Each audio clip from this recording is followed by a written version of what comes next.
for round 15 of the season. The drivers are just starting to ready up now. We are here at the Singapore Grand Prix.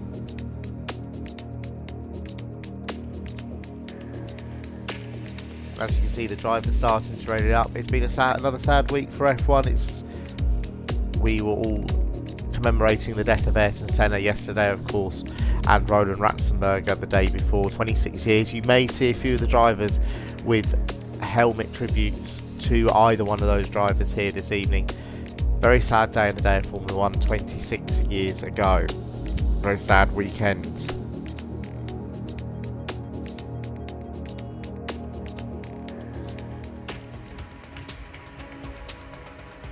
So, drivers readying up. Just a couple of driver changes just to inform you at the start of the race.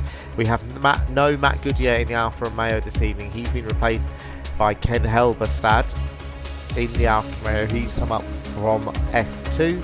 And Callum Harrod is unavailable this evening as well. He won't be racing in the Williams. Instead, we've got Matt Ashman aiming at the Williams at the back of the grid. We have got a full grid as well. We've got no... As far as I'm aware, we have no qualifying bans and no race bans for any of the drivers. We've got a full grid racing this evening. And we're just waiting for the last two drivers to get ready now.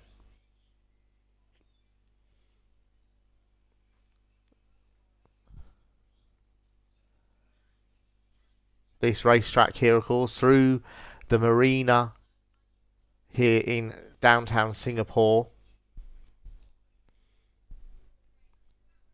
Very difficult racetrack.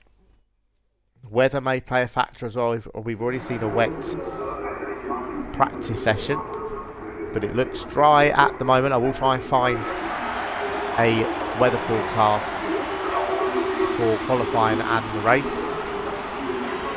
So just a reminder for those who don't know, it's three-part qualifying. In this first part of qualifying, we just lose the Boston 5. And for the second part of qualifying, we lose another 5. So for a lot of these top drivers, it will just be a case of trying to get through. That is going to be their main priority. Here are a few drivers revving up their engines. And there'll be a few changes after this race as well. Some of the teams are changing drivers. We'll run through that as we go. Once we get an opportunity, see a few drivers coming out in the pits now. We've got Patrick in the Renault coming out, and it looks like Joe Newman as well, and one of the Haas cars out on track as well. So Jamie Keats out as well. So quite a few cars starting to pour out of the pits.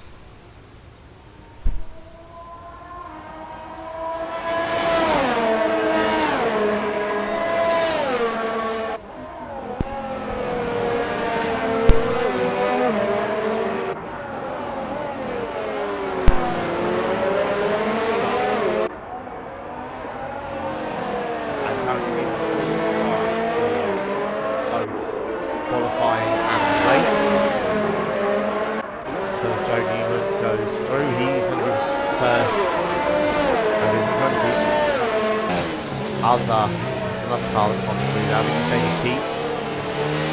But it's a very difficult racetrack here. It's very much like a modern day Monaco.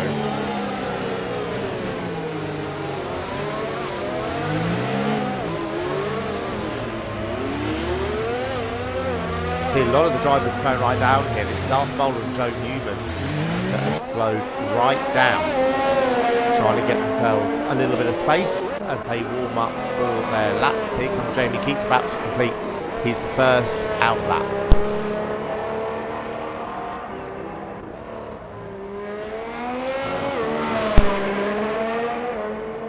So Jamie had to retire from the last race, of course. He had technical issues, a lot of lagging out on track, some difficulties with his internet connection, I understand, but hopefully he will be all good to go here this evening. A bit of wheel spin on the exit of turn 3. And into 4 and 5. And then this long flat out blast. Very much a modern day Monaco, as I was saying earlier on. You got the very, very tight twisty sections. But you have also got some open parts of the track. A couple of longish straights. So overtaking is possible around here. It's difficult, but it is possible. Complete contrast, of course, to the last race where we were at Monaco, Italy, sorry. So we've got a couple of yellow flags out there. People still trying to get a little bit of space out there on the racetrack. But Jamie Keats is the first one to come through up into this very tricky right-hander at the end of another long straight.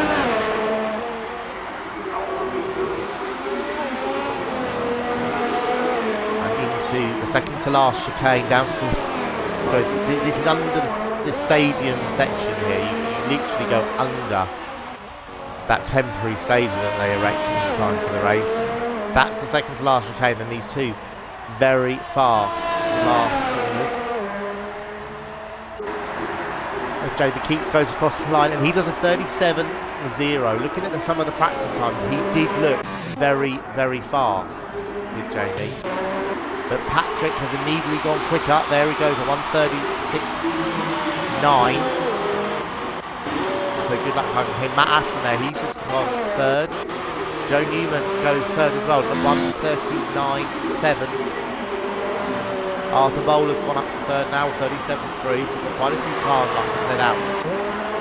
Nice and early. Anthony Bauer goes fastest of all, 1:36.5.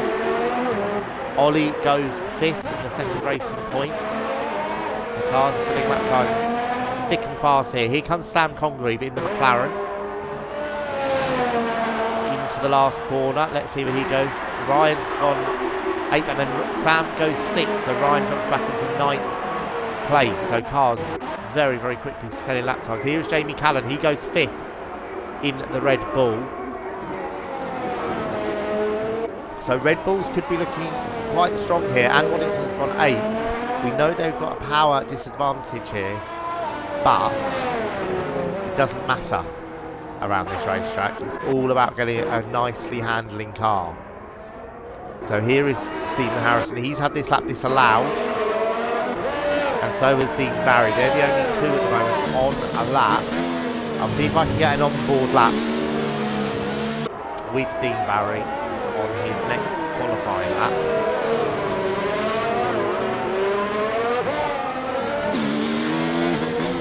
So here we go. We'll do an on-board lap with Dean here for this first part of qualifying. I know he's pitting, so I can't do that. So I'll try with Stephen Harrison instead. Just to very quickly run through the championship. Stephen Harrison, after the win last time out at Monza, extended his World Championship lead to 32 points over his teammate. Dan Blackwell had a tough couple of races, and he's ended up 46 points back. But here's the onboard. Stephen Harrison crucial to get these last quarters right. First DRS zone, building up to about 190 miles an hour with DRS zone. Brake hard, turn 1, fourth gear, immediately right, then turn 3, brake down. 65 miles an hour second gear. This is counted as turn 4, believe it or not. This is right flick here. Then this is 5. And then into the second DRS zone. Absolutely flat. This right hand is turn 6. Keep it onto the right hand side up to 195 miles an hour. Brake hard, turn 7. Fourth gear, 75 miles an hour at the apex. Immediately switch over to the left. Turn 8, 50 miles an hour. Hit the apex nicely there. Over to the right hand side again. This is turn 9. Then a short back straight up to 175 miles an hour, brake hard. Through turn 10, used to be a chicane there. Then 11, pump over the curb, 65 miles an hour, turn 12 immediately.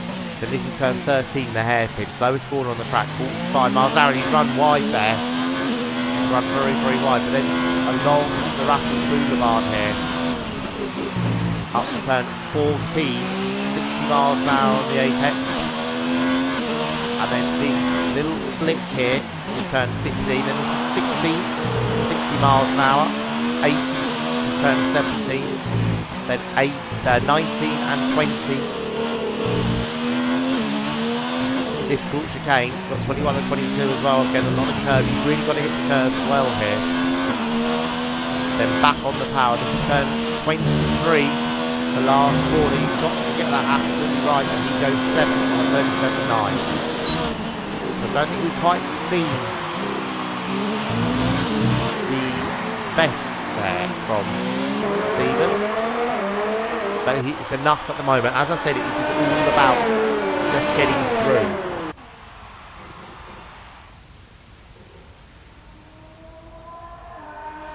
So top 10 at the moment. Anthony Bauer quickest from Patrick. Jamie Keats is third.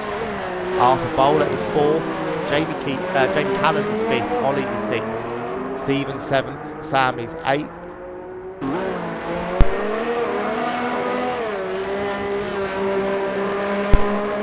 Sam Congreve is eighth. Ken is ninth. Good luck from him in the Alpha Romeo. And Robinson is 10th.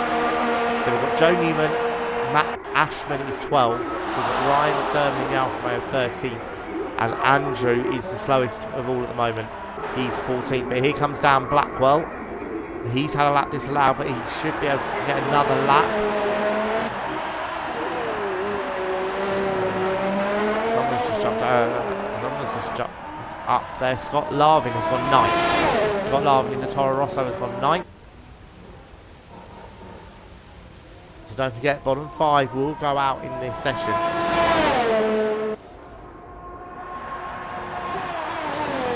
So Dean Barry, we saw abandon his first qualifying lap, and he came straight in. Brand new set of soft tyres for him. So how can Dan Blackwell do? He's really got to have a strong weekend here as Dan. He's slipping back in the World Championship. He's got to try and get himself back into contention. As I said, 46 points down now in the Drivers' World Championship. A few other battles to keep an eye on throughout the championship. It's very, very close in the middle of the championship between Gareth Lambourne in 10th in the championship and Olivier Cernan in the Racing Point in 14th. There is just 5 points. So it is very, very close between those 5 drivers. Constructors, Ferrari are getting stronger and stronger grip on this Constructors' Championship. They have a 220-point lead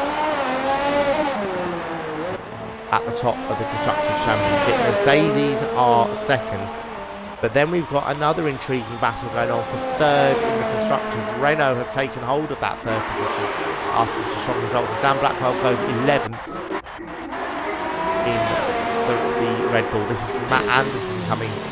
He's halfway through his lap now. But Renault are third in the Constructors. They're 24 clear of Racing Point, who are 6 clear of Red Bull. So it's very, very tight there, only 30 points. And then only 21 points further behind that is Haas. So a few good results from any one of those teams could see that dramatically change about. Red Bull have dropped 2 places in the Constructors recently. But we did hear from one of their managers, from their manager, a couple of races ago, Joe Allen, saying that he was not expecting Belgium or Italy to be good for them as they're more power circuits. He was expecting them to be back on form here. So let's see if his prediction is right. So the top 3 have all decided to retire from the session. Matt Anderson goes up into 14th position. Gregor Telford has gone 17th, Gareth Lambourne 19th at the moment. He's got 1 car remaining to sell a lap time, and here he is, Dean Barry in the Mercedes. 5.5 minutes to go in the session. The top 4 now all feel that they are safe and through. So what can Dean do? He's got to get this lap in now. Like I said, it doesn't matter too much about it being particularly quick. It's just got to be in the top 15. One of the McLarens looks in trouble there. Trying to get out of everyone's way. Fastest middle sector from Dean Barry. Excellent time in the middle sector. It's not been traditionally a strong Mercedes track, this. They've only gained a couple of victories in the last few years, whereas normally most racetracks, they are extremely dominant, or have been in the past at least. So let's have a look. Dean Barry now comes around the last corner and crosses the line, and he goes up to 5th on the 37.5, so that's good enough. That will see him through. Ryan Sturman's gone up to 14th in the Alfa Romeo. Let's see who else is on a lap. Matt Ashman is on a lap now. Had a difficult race last time out in Italy and ended up crashing out. Of course, Matt Ashman on his return to the F1 League here of Talk of the Devil. Can he improve? And Waddington's gone up to 9th on a 38.1.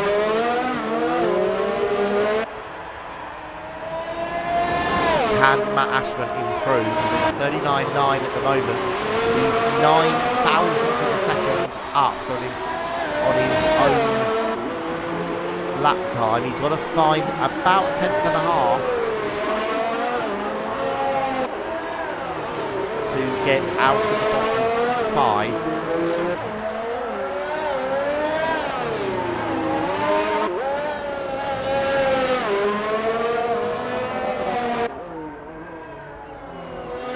So let's have a look. Matt Ashman goes through the final corner, and he does do it. He's up to 15th. So that puts a little bit of pressure here on Joe Newman, and he's not on a great lap. Has to be said, he's half a second down. He's got a bit of front wing damage. So I'm not sure he's going to have enough time to get back to the pits and get that replaced. We've only got 3 minutes to go. This is Matt Anderson in the Renault. Renault also, you would think, would do quite well here, despite their power problems, if they've got a well set up car. And Gareth Lambourne is out as well. Gareth Lambourne has retired. Oh, there's a car in the water. Toro Rosso in the wall. Joe Newman has hit the wall. Joe Newman is out of qualifying. I'm not sure if Gareth got connected with that as well. Yellow flags are up. Matt Anderson abandons the lap. So we saw Joe with front wing damage, and now he's out of the session. So he's not going into Q2, Joe. He's only 16th at the moment. Here is Gregor Telford in the McLaren. He's 18th at the moment.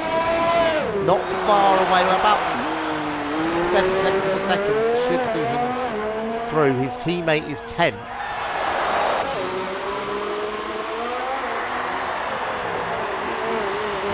So we've got a minute and a half to go. The top 4 are all safe, definitely. Jamie Callan's gone back out again as well in the Red Bull.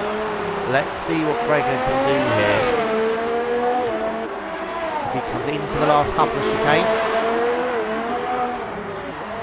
He's on a 1:40.3 at the moment.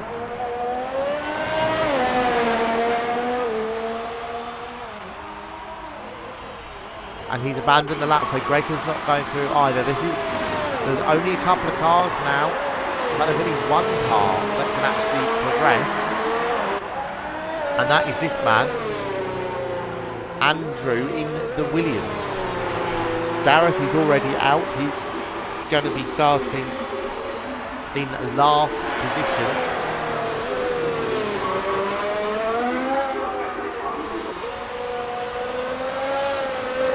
And we've already seen Matt Anderson, he's on an out lap. I don't know if he's got... I don't think he's going to get round in time. He's only got 40 seconds to go. So I don't think he quite will. So what can Andrew do? He's on a 1:40.8. We know that Williams is struggling. Poor chassis, quite heavy as well, very draggy car. So despite the Mercedes power behind it, it's not the best car Williams have ever made. But at the moment, his teammate is just inside the top 15. And Andrew's 8/10 up in the first sector. Well, if he can keep finding that kind of progress, you never know what could happen here, because he is 1.2 seconds slower than his teammate, but we've already seen him gain a massive chunk in the first sector.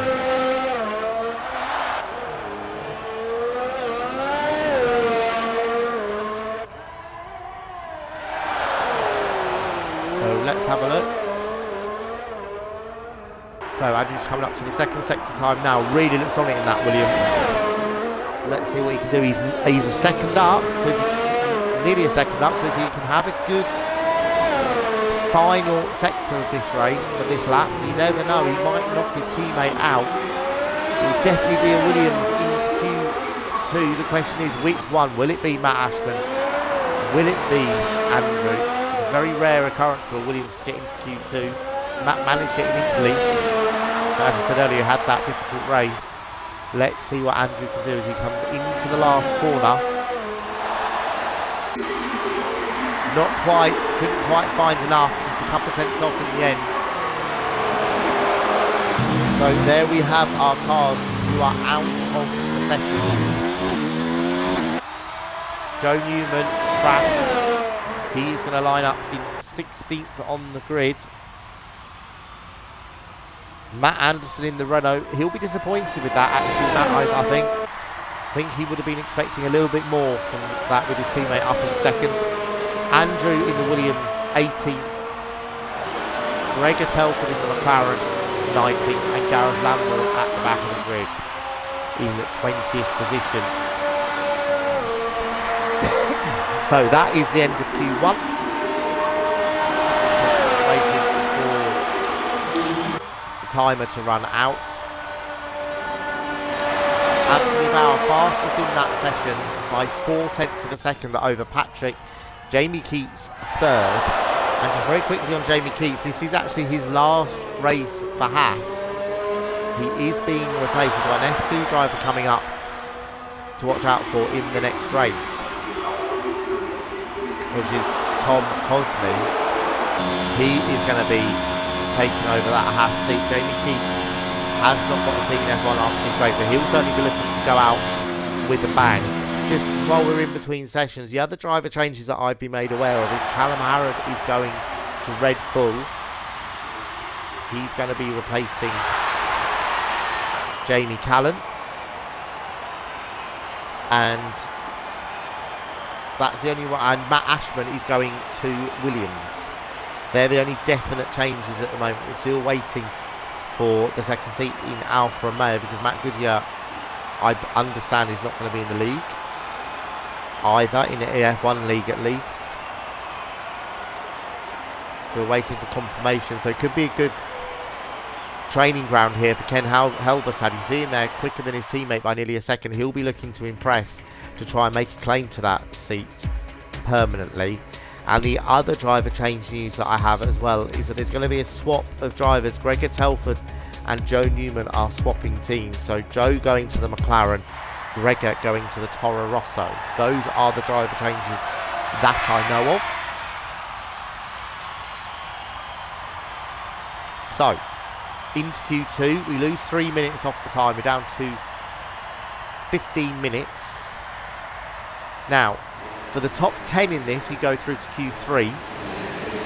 Whatever lap time, whatever tyre the top 10 set their fastest lap on, that is the tyre that they'll be starting the race on. So you quite often see some changes in strategy here. Some drivers trying a few different things. And you can already see Patrick in the Renault looks like he's going on to a set of hard tyres. So that's a brave call. He obviously feels he's got enough pace to make it on those hards. Quite a few cars going for the mediums.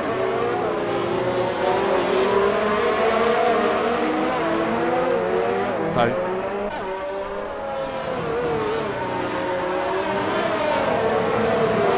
let's see.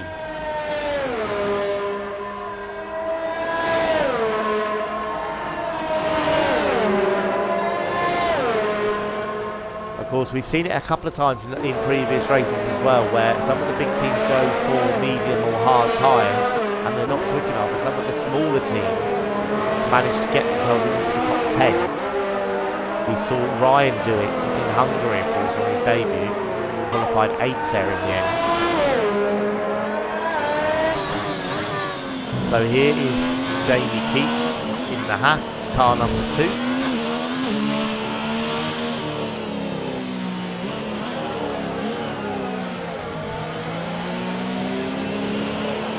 He's gone for a set of mediums.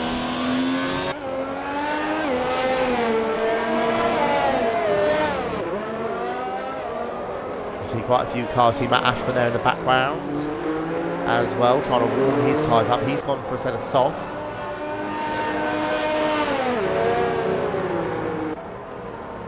And there's a Renault in front, I think. Yes, Patrick has gone to the front of this queue, and it's the 2 Racing Points right behind him.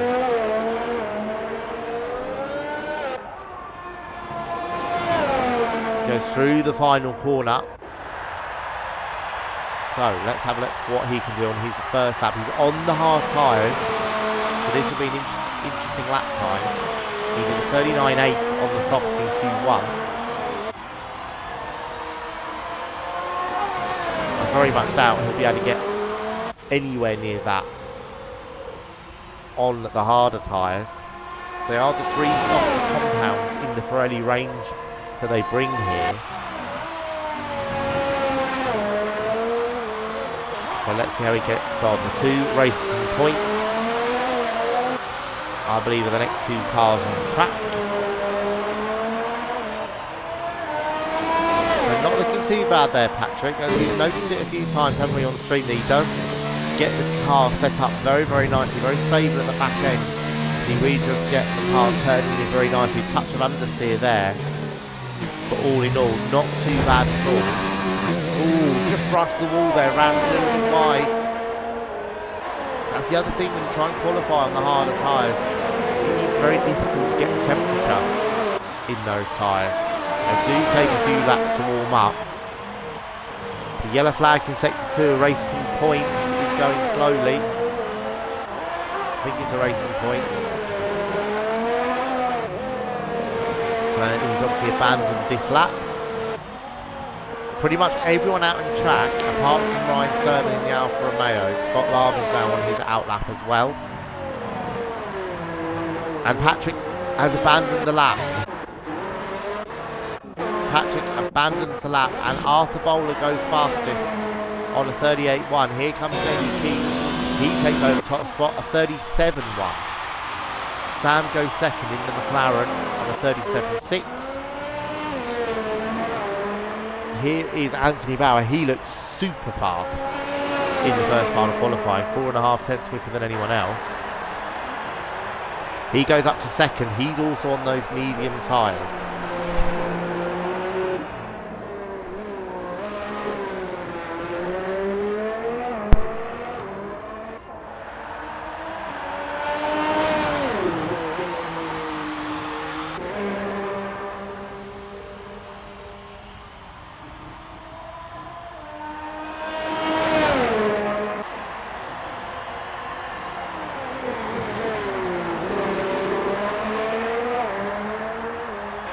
So Dean's gone fastest at 36.9. He's gone for the soft tyres. That's an interesting call from the Mercedes. Yellow flag in sector 2. It's a bit confusing here with this sometimes in qualifying.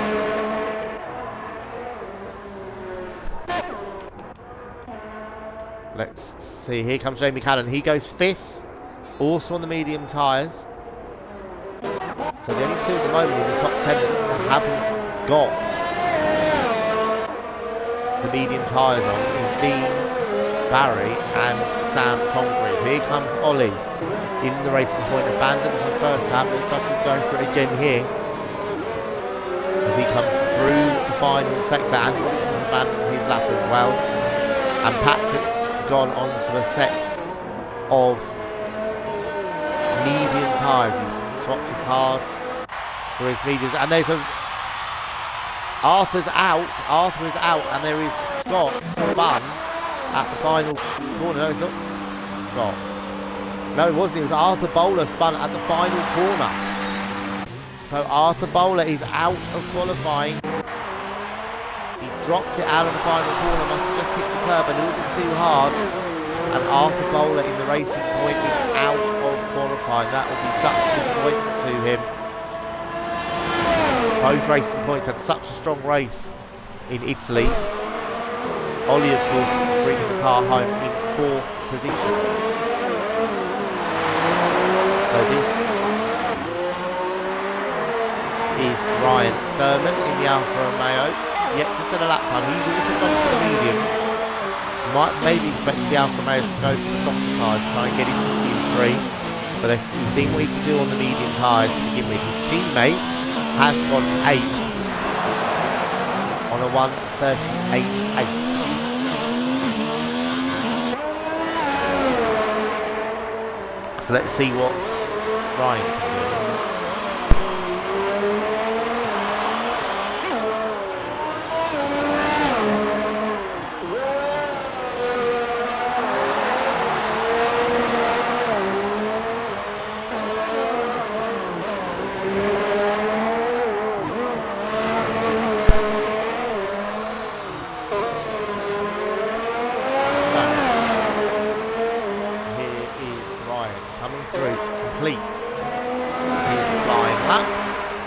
As he crosses the line, and he goes up to 9th on a 1:40.2. He's up into 9th position.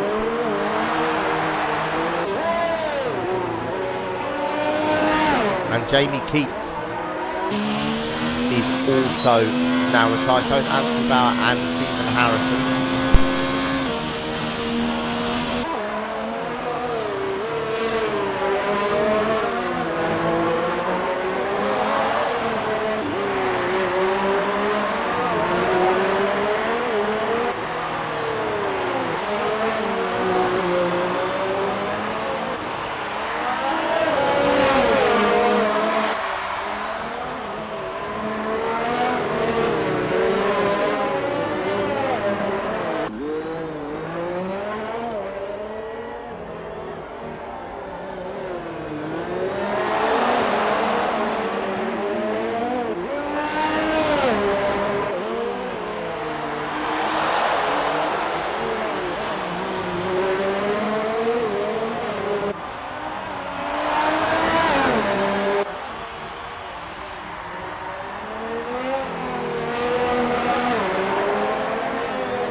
So we've seen a few drivers feeling content that they're already through, and Wellington on his outlap. We're only waiting for him and Scott Larvin to set a lap.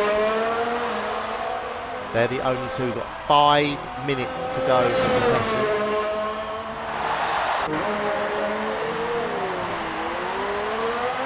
So as he now starts his final lap. Now he's under a little bit of pressure because he's not set a lap time yet, and he's gone for a set of medium tyres. His teammate is fastest on the soft tyre, so split strategy here for Mercedes.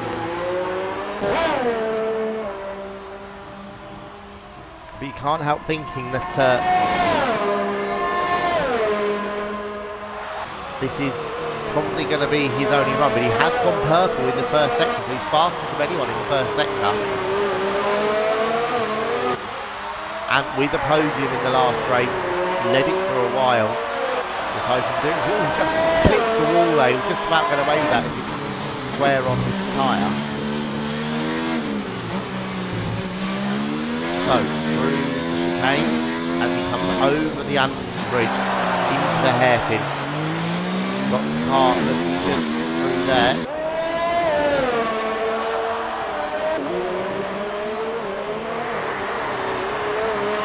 So, through turn 14 now.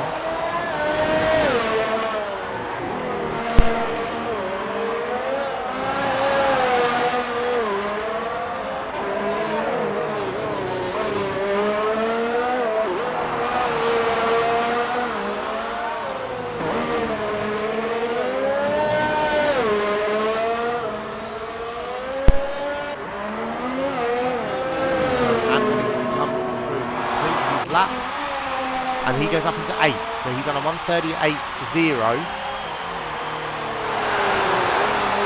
So Arthur Bowler does look as if his lap time is just about quick enough to be in the top 10.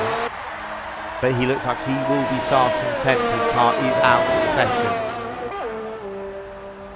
So top 10 is Dean Barry, Jamie Keats 2nd, Patrick is 3rd, Sam Congreve is 4th, Anthony Bauer is 5th, Stephen Harrison 6th at the Team Ferraris, Jamie Callan is 7th, Ant Waddington is 8th, Ollie is 9th in the racing points.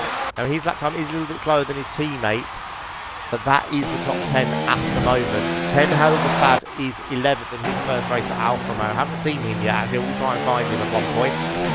Scott Larvin is 12th. Here he is in the Toro Rosso. He's on a set of soft tyres.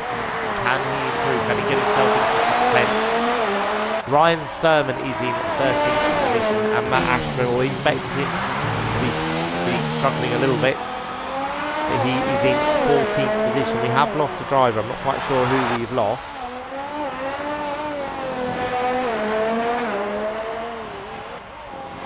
We'll try and find out. It's Dan Blackwell. Dan Blackwell is going to be starting 15th on the grid.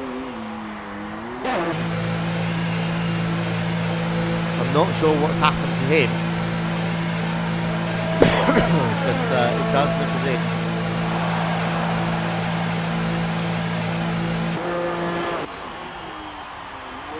he is going to be starting 15th on the grid.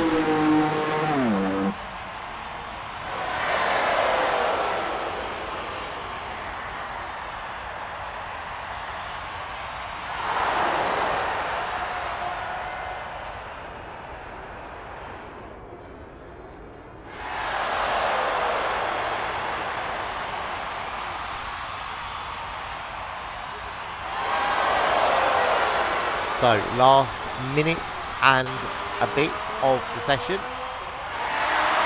Ollie is on a slightly better lap. He's sticking with those medium tyres. Ken has headed out now in the Alfa Romeo as well. Can Ollie improve? Currently in 9th position because everyone in the pits now is not going to sell a lap time. We've only got 45 seconds to go, so the bottom 3 are definitely out of the session. So that's Matt Ashford's going to be starting 14th, Ryan Sturman is going to be starting 13th, and Scott Larvin is going to be starting 12th. So we have 4 of the bottom 5 here. Ken has made it out on track. Here he is, his debut in the league, and he's got one shot at this in the Alfa Romeo, and he's heading straight to the pits. So he's not going to have a shot at this. So Ken is going to start in 11th position.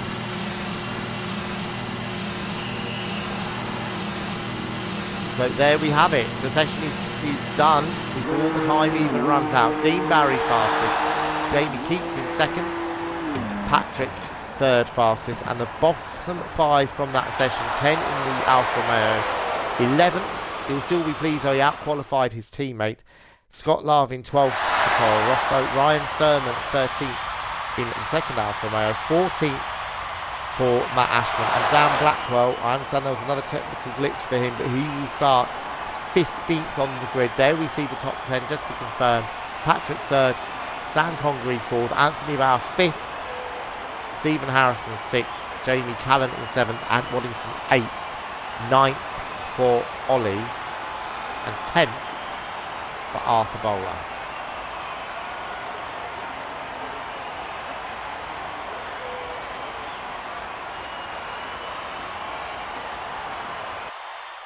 So, waiting now for Q3.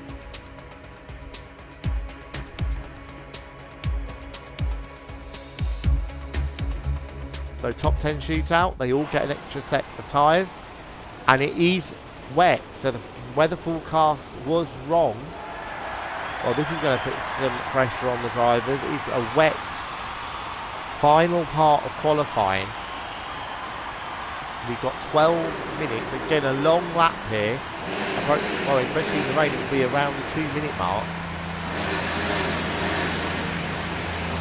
So, who's going to be the quickest now? I'd say keep an eye on Patrick. I haven't done the commentator's curse on him, but we saw in Germany just how good he was in the wet conditions there in the Renault. And it really is raining hard. So I think everyone's going to want to get out as quick as possible with those intermediates as the conditions get worse. And yes, you can see a train of 4 or 5 cars heading out on the pits straight away. Ollie's out. Jamie Callan is out. Anthony Bauer is out. Jamie Keats is out. There's Patrick coming out as well. Alan Waddington and Stephen Harrison. There's only one person still in the pits, and that is Sam Congreve, but he's heading out on the track now. So, excuse me. So Jamie Callan is the first one. He's the first one to be on track, so he'll be the first one to set a lap time.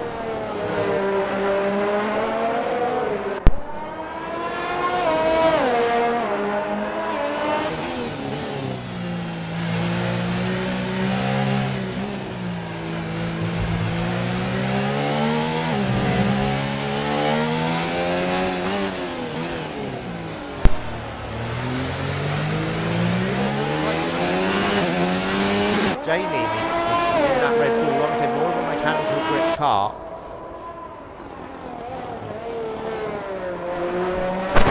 So hopefully he might do quite well here with these wet conditions. It depends on how the downforce is and how the car is set up. Very little they can do, of course, now. They're into qualifying. Part firm-made conditions have started.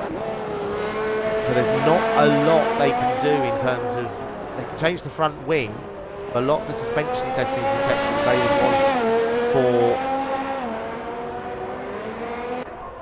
the change of weather, they can't do that because we're into part firm-made conditions. So Jamie crosses the line to start his qualifying lap here in Q3.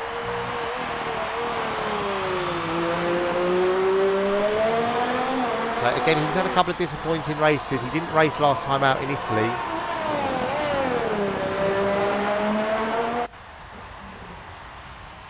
But he crashed out in Hungary after connecting with his teammate. Well, took out his teammate in the end. So we heard from their manager in the next race. He was not happy with that at all. Oh, a bit of oversee there through turn 7. Just about collected that up. So easy to do. Don't forget as well here, these public roads.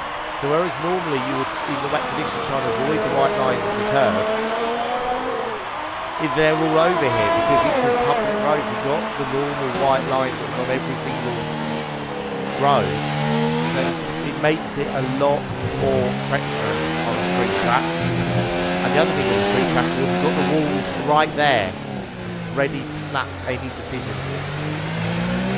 Or any mistake whatsoever.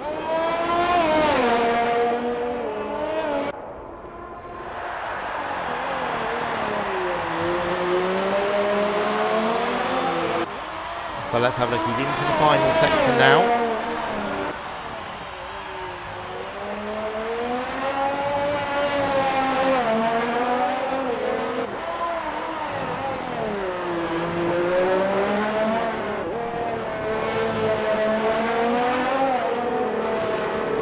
Let's have a look, see how we can do coming into the last couple of chicanes.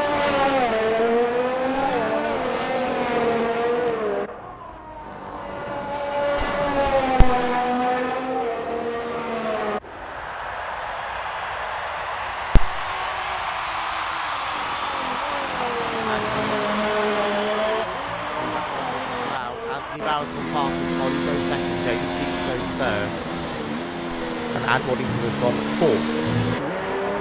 And Dean Barry moves up into 3rd place. Let's have a look who's next. Here comes Sam Congreve in the McLaren. As Patrick goes up to 2nd in the Renault. But Anthony Bauer, look at that, over a 2nd clear at the top. So that is a brilliant lap time.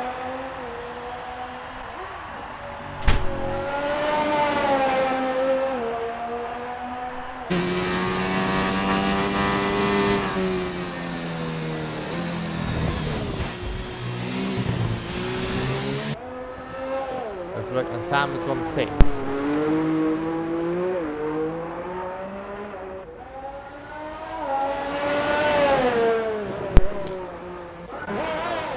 So Jamie Callum is on. Because that Stephen Harrison still has not left the pits.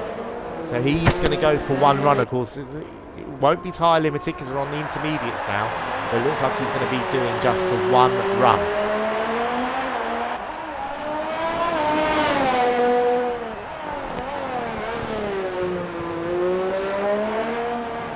So let's see what Jamie Callan can do as he comes into the final sector.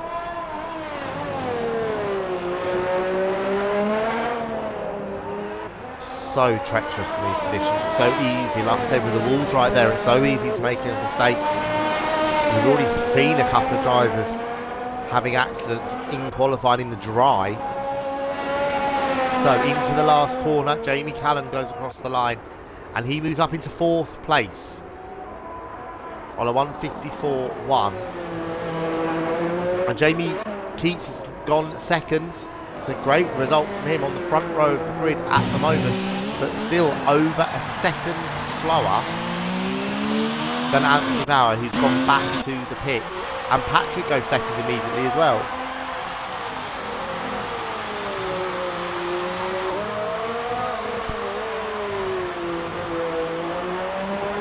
So it's Anthony from Patrick, and Patrick only 10th and a half off of Anthony Bauer there. So an excellent action on the runner. I said keep an eye on him, and he's now on the front row of the grid. So great effort from him. Stephen Harrison, as I said, he's on his outlap. He's coming toward the last sector now.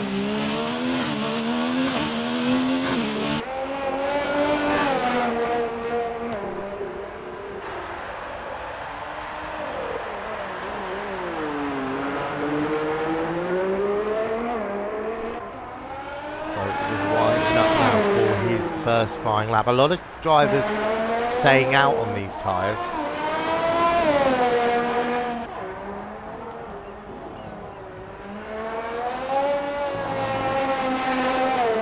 See here Jamie Callan in the Red Bull. He's staying out. Sometimes you do find with these intermediate tyres, once the sheen from the mould has worn off the tyres, they do actually just have a little bit more grit. So sometimes it is worth staying out. A yellow flag in sector 3, that's just someone trying to make a little bit of space. But Jamie Callan does pit. So Dean Barry, I think he might be on his in-lap now as well.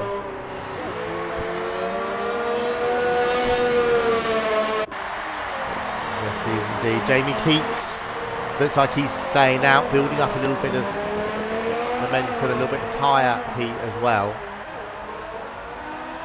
So Jamie Keats. And Ant Waddington has retired from the session. I'm just trying to see where he is, but he's out of the session. Says he's out on track. I can't see him on the driver tracker, but he's out of the session. He's 8th at the moment. So he will be a little bit disappointed with that, because we saw he had quite good pace. Both Mercedes looking like they have good pace.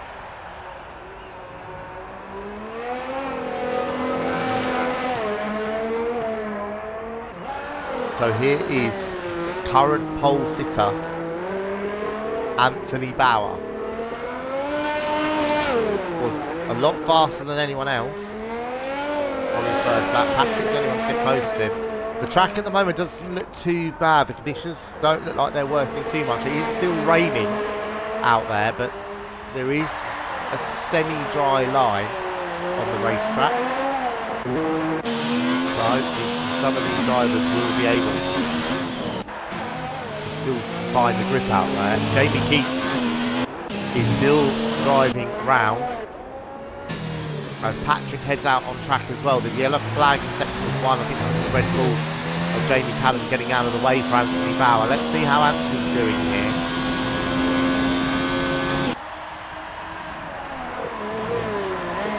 He's a fraction down in the first sector.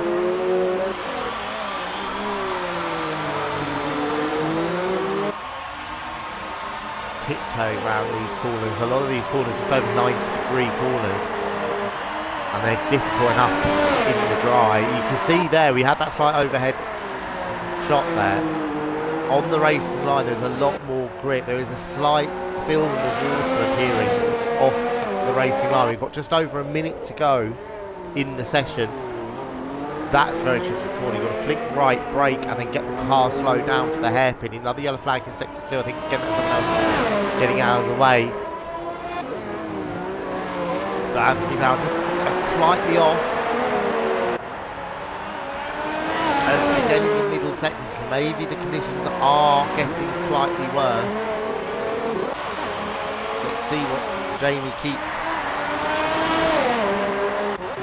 is doing. Not too bad at the moment, but here is Anthony Bauer coming through. We've got just over 30 seconds to go. He will have enough time to do another lap. It will just depend on whether or not he's got the grip, and he's abandoned the lap. The rain is getting quite heavy out there by the looks of it. And look at that coming down there. Yeah, the rain really is getting heavy out there. And I'm not quite sure if anyone's going to be able to improve.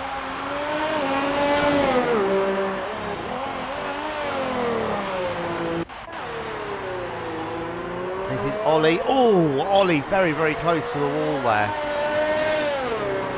in the chicane.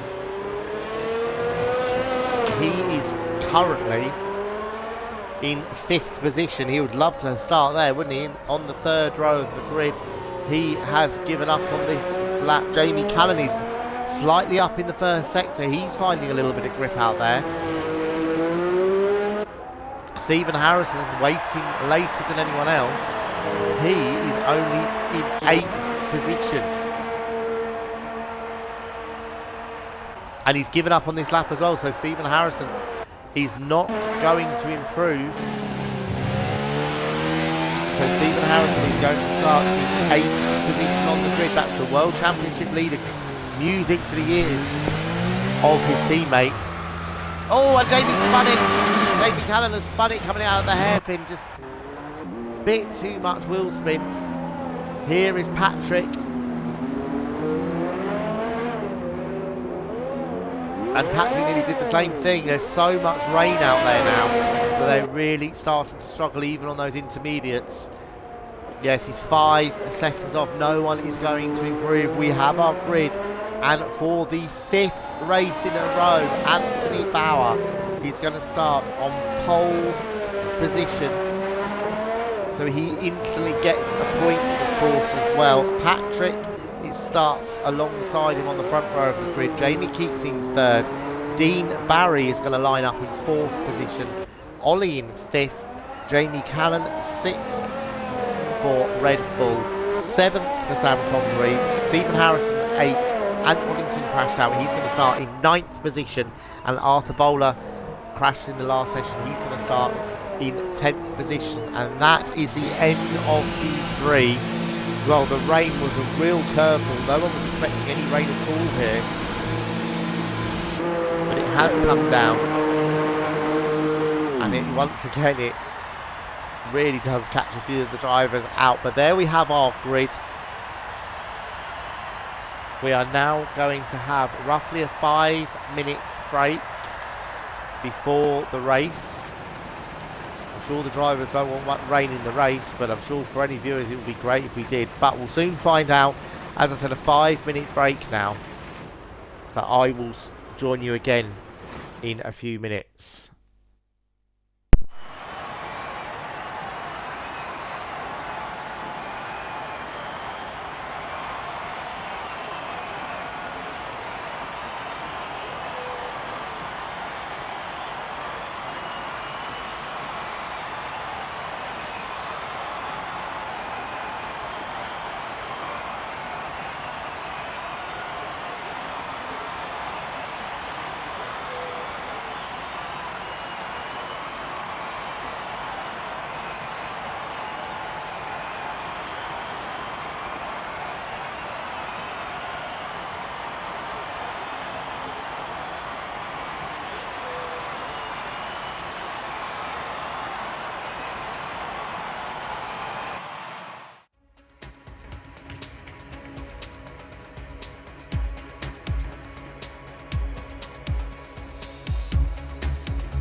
So good evening everyone and welcome to the Singapore Grand Prix here from the Marina Bay Street Circuit.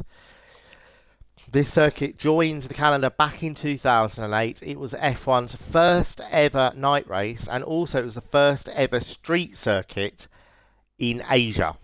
Seen plenty in Europe of course, but this was the first one in Asia. Known as a modern day Monaco, the track is tight and twisty, but unlike Monaco, there are also attached to that some good overtaking spots, especially down into turns 1 and down into turn 7 at the end of the back straight. Look out for them as the race goes on. Always a very challenging race for the drivers, a lot of heat, a lot of humidity, and it is holds the distinction this race of having a safety car. Excuse me, a safety car at every single race. And in total, throughout history in Formula 1, there has been 21 safety cars. Well, we've seen in the league the last few races, there have been a lot of safety cars, especially in the early laps, so look out for that this evening. And of course, we saw a little bit of rain at the end of Q3. The rain is a problem around here. Who can forget that race in 2017 with that massive crash at the start with the two Ferraris? The track is actually lit up by over 2,500 massively powerful lights, all run by independent generators. Doesn't put any extra strain on the Singapore national grid. And if one of these generators fails, it would only knock out 1 in 4 of the lights. As you can see, the drivers now starting their formation lap. The track itself is just over 5 kilometres, it's 3.14 miles. It's not the longest on the calendar, but its lap time's approaching 1 minute 50 in the race, and it's a 61 lap race. It's usually very, very tight to the 2-hour time limit. And indeed, we have seen a few races in the past stopped at the 2-hour limit as opposed to the 61 laps. If you have a few safety cars, that can happen. There are 23 turns here, 9 to the right and 14 to the left. 2 DRS zones to watch out for. There's one along the pit straight and one between turns 5 and 7 along Raffles Boulevard into the braking zone at turn 7. We've got the 3 softest compounds that we're only making here for Formula 1. The softs, the mediums and the hards. 61 laps. Look out for the lap record. We may see that broken at some point this evening. It's actually held by Kevin Magnussen in 2018 in the Haas, a 1:41.9. Just very quickly run through the grid for you. Anthony Barry's 5th pole position in a row has already gained a point, of course. Patrick alongside him on the front row. Row 2 is Jamie Keats in his last race for Haas. Don't forget, he'll be looking to make a good impression. And Dean Barry lines up in 4th position. 5th for Ollie Cernan in the race point. Jamie Callan in 6th, also his last race for Red Bull. 7th for Sam Congreve, Stephen Harrison 8th, Ant Waddington 9th, and Arthur Bowler 10th. That's row 5. Ken Helberstad, the newcomer, looking to make a claim for that full-time Alfa Romeo seat. Rides up 11th, Scott Larvin alongside him. Row 7 is Ryan Sturman and Matt Anderson. Row 8, Dan Blackwell, unfortunately qualified, and Joe Newman crashed out in Q1. Row 9 is Matt Anderson and Andrew Jacks in the Williams.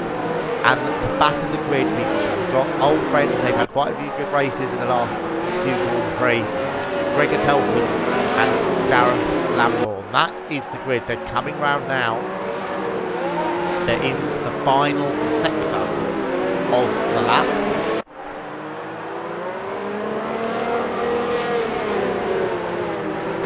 I'm sure the drivers will be hoping it will be a bone dry race, because they said that about qualifying. And look what happened there in Q3. He ended up with a very wet Q3. So who knows what can happen here. Of course, don't forget, as well, some of these drivers will be starting on the medium tyres. There you can see the tyres that everyone's starting on. Look out for Dean Barry. He's the only one of the top 6 starting on the soft tyres.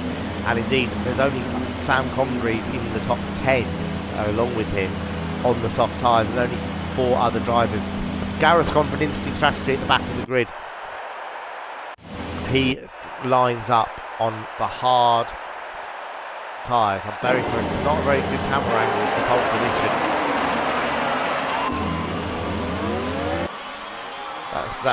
Here we go. Lights out. Away we go. What a start from Patrick. He's had a great start as well. Jamie Callum's doing well as well at the front.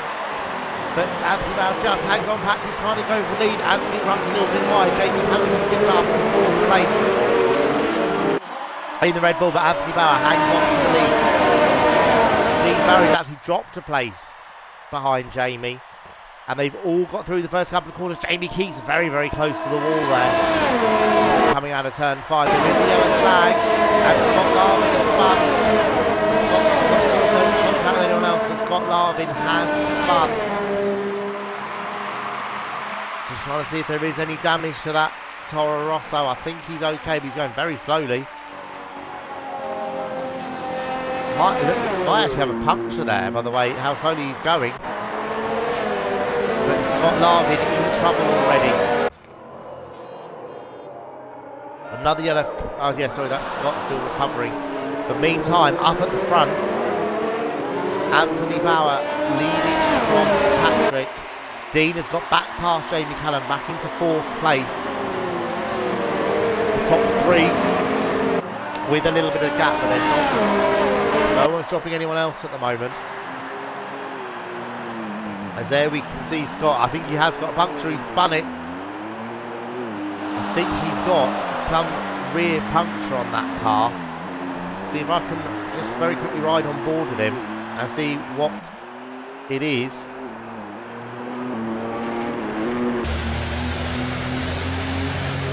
Yeah, I think he's got a rear puncture on that car. He's going so slowly, he's going to be lapped. But Anthony leads by just under a second on the first lap. Just behind that, we've got Patrick. Jamie Keats trying to shape up behind him as Joe Newman gets a penalty. He's running in 11th place. Matt Ashman's had a good start.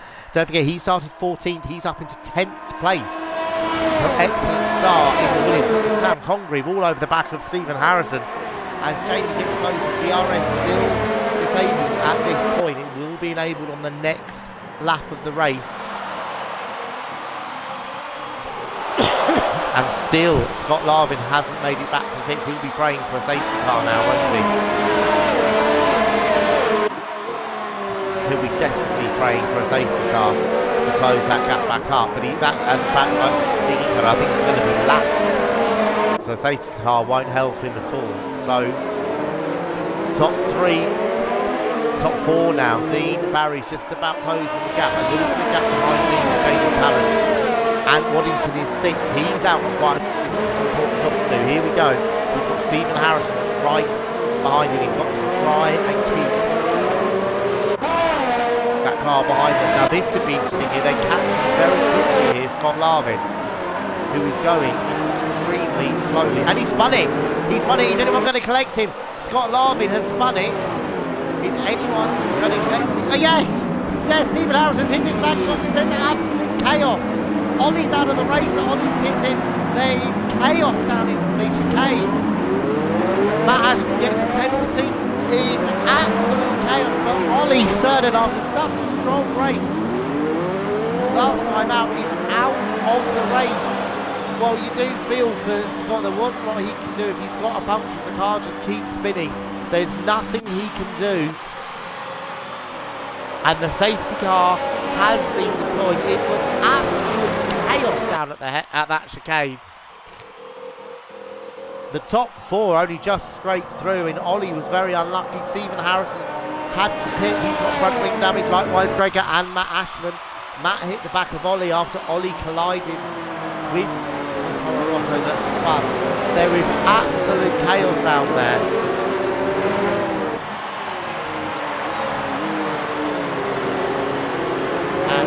Once again,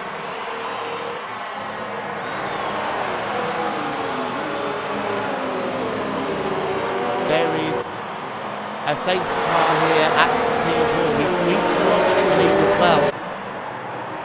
I think it was Belgium. We had 5 safety cars, whether full safety cars or virtual safety cars in the first 15 laps. And round here, it's so easy to get one. So the car spins here or hits the wall, they're usually on the racing lines. They've got to do something about it. They've got to get the safety car out. Scott Larvin has now made it back to the pits, but he's over 3 minutes off the next car. So race order behind the safety car. Anthony Bauer leads from Patrick in the Renault. Third is Jamie in the Haas. Dean Barry is fourth. Fifth is Jamie Callan. Sixth is Anne Waddington. Seventh, Sam Convery. Look at the two Alfa Romeos up into 8th and 9th place. Ryan has got past Ken in that little inter-team battle there. 11th is Arthur Bowler. 10th is Arthur Bowler. 11th is Joe Newman. Matt Anderson up into 12th position. He'll be pleased with that. He started in 17th. 13th is Dan Blackwell. He has kept himself out of trouble, but not moved that far up the order. Andrew Jacks is in 14th position in the Williams. Gareth Lambourne, look out for Gareth. We say it in every race. He's got a knack of bringing that car home. We saw in Italy there was only 12 finishes. So he keeps racking up points, this Gareth, and he's in 15th position at the moment. Stephen Harrison had to stop. He is 16th. Matt Ashman likewise also stopped. He's 17th. Gregor Telford is pitting again. Amazing. I don't know if he's gone off behind the safety car or if they didn't change the front wing. But Gregor Telford, yes, he's got those hard tyres out of the way. He's back onto the mediums. He's at the back anyway, so it doesn't matter too much. So Gregor Telford in 18th position. Scott Larvin now is a lap behind the whole field apart from Gregor, who's just come in the pits. So that's your race order. We're on lap 4.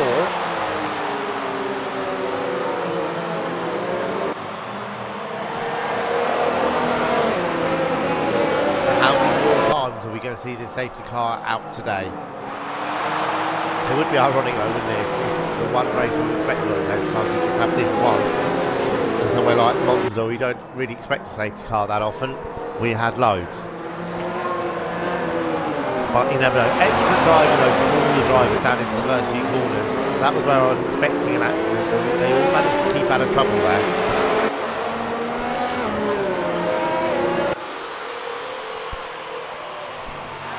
So I'm going to try and find out what happened to Scott in that first lap.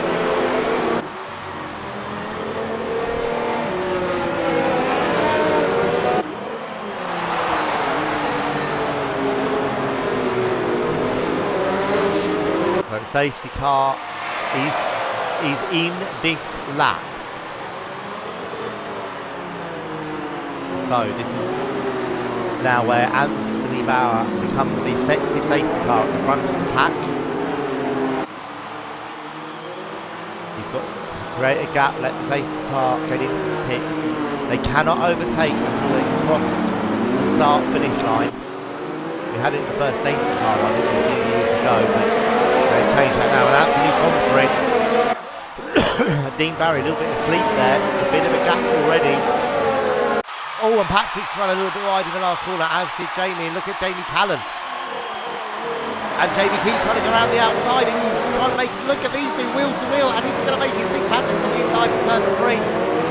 Brilliant driving by the pair of them to not hit each other this time. Jamie's going to have the inside down to turn 5, and I don't think there's anything Patrick can do about that one, except maybe try and switch back underneath him. But that was brilliant, opportunistic driving by Jamie. They just give each other room as they come down towards turn 7, back duck into the slipstream, and Jamie's just about got the racing line. Jamie Keats brilliantly takes second position. Don't forget, this is his last race for Haas, so he's very much putting himself out there to show what he can do. But brilliant respectful driving by the pair of them. They gave each other space through the first couple of corners. It's so easy for one or the other of them to pitch the other one into the wall. But it didn't happen. Jamie Keats up into second place, Patrick third. Look at Dean Barry just behind. And now it is a question. We like we said, it is easier to overtake here, but it still can be quite tricky. And right now, Stephen Harrison is up into 14th position. He's on the tail of Dan Blackwell, who also will be looking to move up through the field.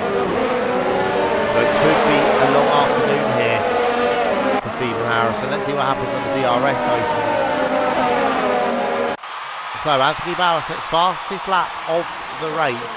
He's 1.3 seconds clear of Jamie. He had a very good final sector, did Jamie. He took about 0.4 of a second out of Anthony Bauer. As Jamie Callum gets a penalty, and Matt Anderson's run a little bit wide, and he's let Dan and Stephen through, so they're up to 12th and 13th position. But Jamie Keats is, and look at this, but just behind, Patrick Happy's got defensive from Dean Barry. So Dean definitely under pressure in this race at the moment. As Ryan has also made a bit of a say Arthur Bowles move up a place. And both Dan and Steve are now past Jody. Oh, look at that. That was Dean very, very late on the brakes. Trying to get through. So lucky didn't lose his front wing. Don't forget last year, Callum Harrod and Dean had a couple of battles. And again, Dean trying to brake very, very late. It's a bit silly doing those kind of moves in some ways at points where you're never going to overtake. Because now he's under pressure from Jamie Callum.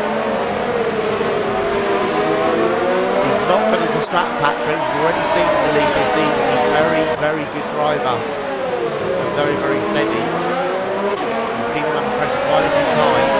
Meanwhile at the front, Jamie's getting that gap to just under a second now.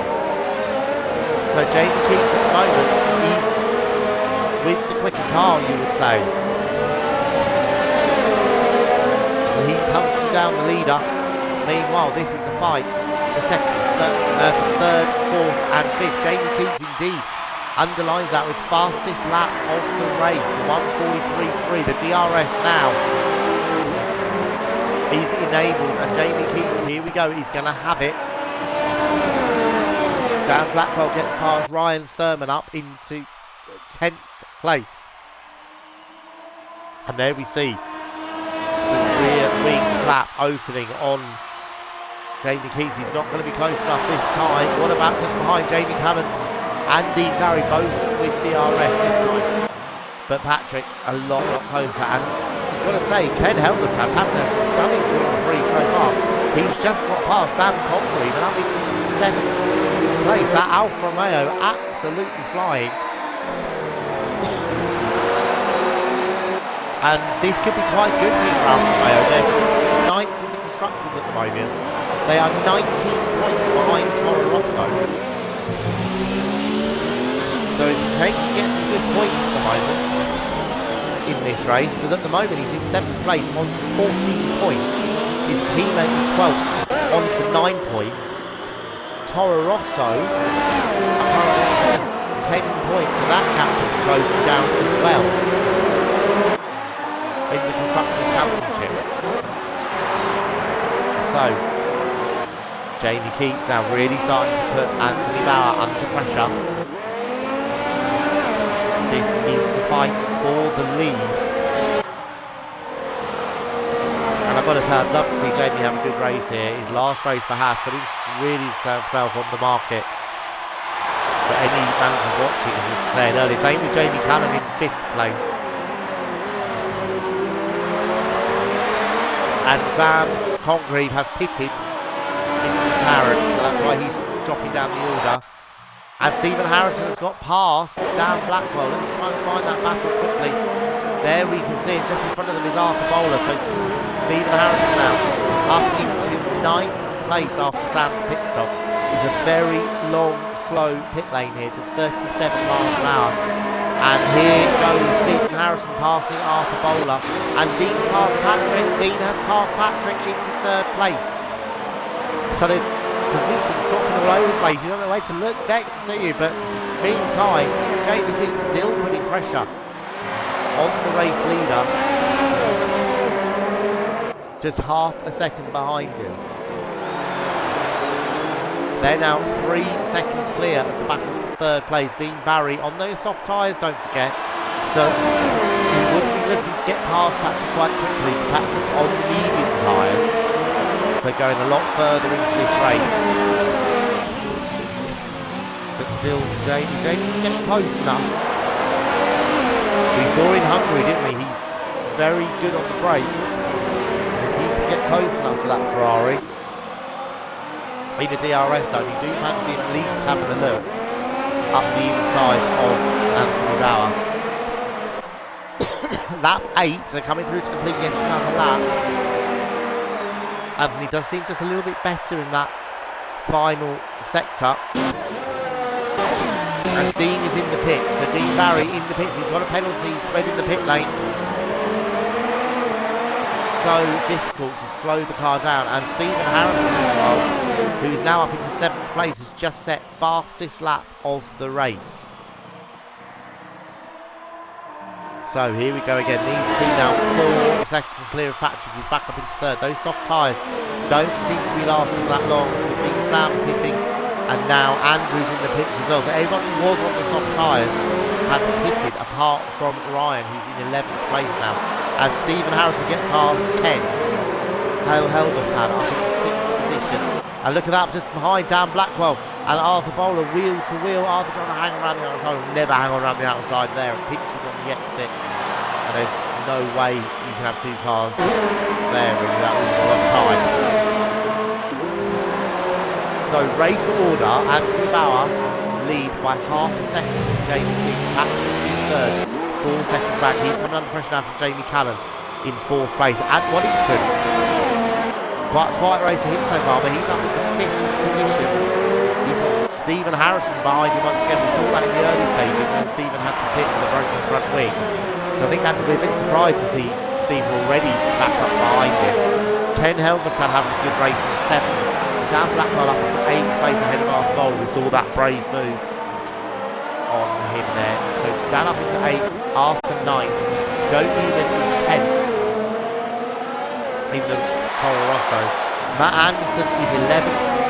Ryan Sturman is 12th. Matt Ashman has recovered 13th as Jamie Callan nearly loses it in the final, coming out the final corner. Stevens has another fastest lap of 1:42.7. He's now closing on Ant Waddington behind. Just to round out the rest of the runners, Dean Barry's come out in 14th position after his stop. Gregor is 15th. Sam is 16th. Gareth 17th. Andrew in 18th position. And Scott Larvin is 19th as Ryan pits from the lead. Is Jamie going to be close enough to Patrick into turn 7? Not quite. Jamie can't quite get close enough to the leader either. So all those on soft tyres have all had to stop within 10 laps of Grand Prix. Really showing those soft tyres, they're not lasting that long around here. Patrick a little bit wide there. And there's a yellow flag in sector 2. I think that might, I'm not quite sure who that is. There's Scott Larvin getting out of people's way while they're lapping him.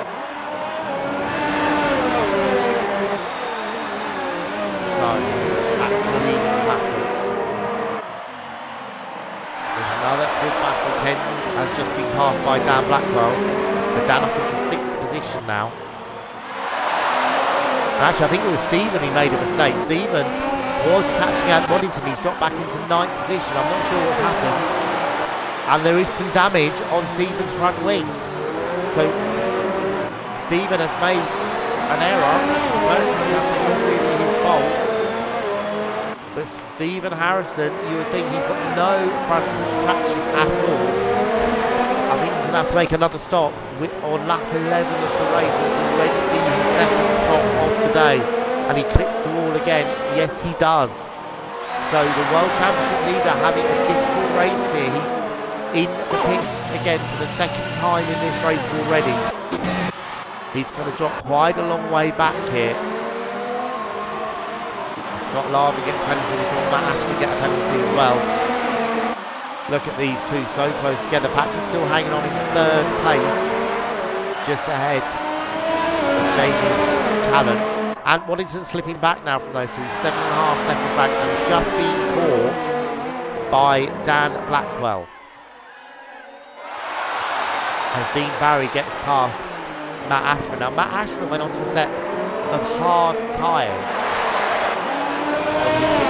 Exactly what Stephen's done now. I'm not sure how long those hard tyres will last, but they can certainly go deep into the race.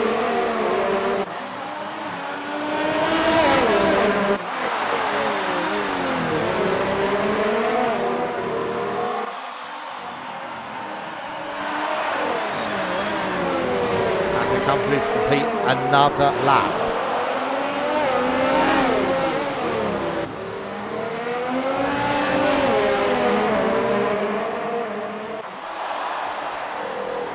So Anthony Bauer leads by still about that half a second. Jamie really pushing hard to try and get closer and closer to that Ferrari. Anthony Bauer doing a fine job at the moment of keeping that pass behind. Here, look how close Jamie Callan is now to the back of Patrick. This is the battle for third. You think Jamie's definitely got a good run here. Patrick keeps it to the inside. Tries to go around the outside. He just hangs on there. Good driving once again from Patrick. Great defensive driving.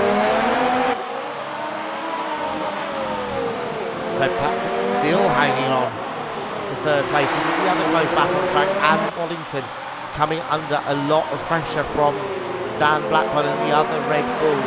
So Red Bulls didn't have the greatest qualifying, but they're looking much better than the race. Don't forget Dan Blackwell's on 15th and Jamie Callan started in 6th position, but they're now up into 4th and 6th, and they're both on the medium tyres, so they'll both be going for a little while yet. And I've just been told that Stephen Harrison hit the wall at the hairpin, so that's why on the way out of the hairpin, so won't be that qualifying, of course, as well. So that's why he's had to stop. And I'll tell you who's as well starting to close up on these two is Ken Helgersand in the Alfa Romeo. He's closing up while these two are fighting. He's just starting to edge that gap down. He's about a second and a half back, but still good drive. He's ahead of the racing point from Arthur here.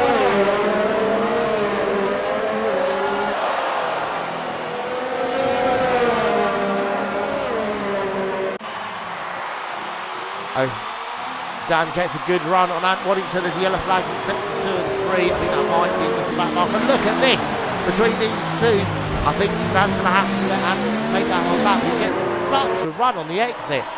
And Dan Blackwell takes 5th position. That was great driving once again by the pair of them. But Ant will have the DRS going down into turn 7. We know that Mercedes will be slightly better in a straight line. And Ant already trying to position himself. And Ant Waddington moves back into 5th place. So these two having such a good fight. And there is Ken. And just behind that as well, closing up, is Arthur Bowler. So we could soon be having a 4-car battle for what is 5th position. Ant Waddington having a brilliant defensive driving there. Just hanging on to 5th position.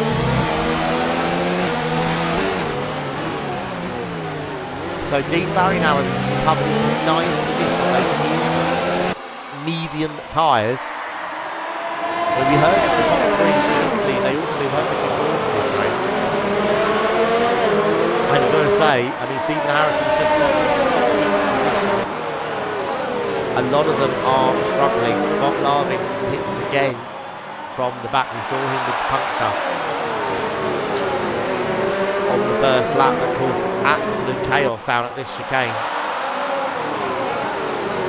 But Ant Waddington really coming under pressure now.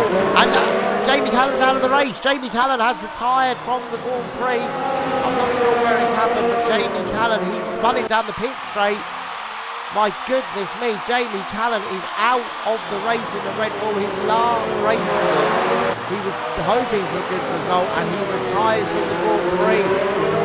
Will we see a safety car? It looks fairly out of the way there. But believe it. That's our second retirement of the day. So Dan had to wait a little while. This time he's going to get DRS down into turn 7. He's going to go defensive. How late is Dan going to break? He's thought about it. Oh, unbelievable. And this time he's gone up the inside. That was great by Dan. He hung him out. And there's contact. There's contact. Dan and Anne have come together. Well, I did say earlier on, it's very difficult to get two cars through there safely. And we've just seen it demonstrated there. That was looked like George Russell and Roman Grosjean, didn't it, there? One each side of the other. They've both got a lot of front wing damage. They're both going to have to stop, and it is a virtual safety car. We've got debris on the track now from Dan and Anne as well. And of course, all the way to Red Bull. So it turned, well, it was going so well for Red Bull, and it turns into an absolute disaster. But look at this man. Ken Helmstad, his first race in the league, driving for Alfa Romeo. I said in qualifying he'd be looking to stake a claim for this seat on a permanent basis. Well, he's now up into 4th position in the Alfa Romeo. What a drive he's having so far this afternoon. Absolutely brilliant. He's really got some good pace. As the virtual safety car comes to an end, the DRS is enabled once more. But Ken Helmstad in the Alfa Romeo up into 4th position. What a debut he's having. And Jamie Keats has really benefited from the virtual safety car. He seems a little bit more awake. He's the closest he's been so far, but still not quite got the straight line speed, even with the DRS open, to have an attack on Anthony Bauer. So Anne Waddington in the pits. And interestingly, Dan Blackwell has stayed out. Look how much front wing damage he's got. But he clearly feels he can stay out. Yeah, the whole left-hand side of his front wing is gone. And he's dropping back, but he stayed out on track. So that's been a good decision because of his teammate coming in, because his teammate was tired a couple of laps ago. So interesting call there from Dan. Maybe the car doesn't feel too bad, but we think he'll be losing a lot of traction there.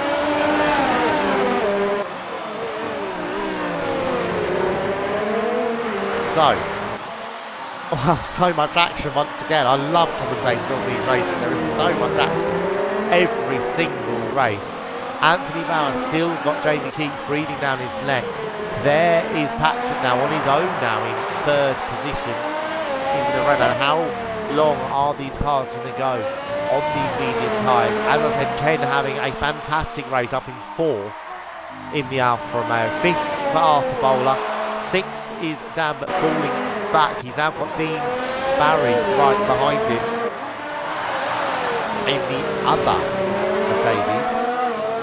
So we've already seen him come to blow with one Mercedes. And Waddington, by the way, has come out in 13th position after this stop. And look at how much he's struggling. And Dean Barry goes through. And Dan does pit. Definitely, I think, a lap too late for him there. So where's he going to come out now?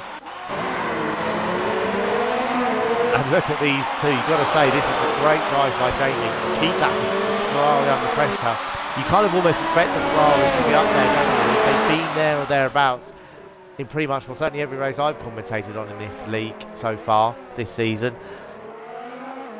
And you're seeing it once again. Jamie Keats, though, what a drive from him. We've seen certain flashes of speed from him, haven't we? Great drive in Hungary from the back of the grid up into 5th in the race.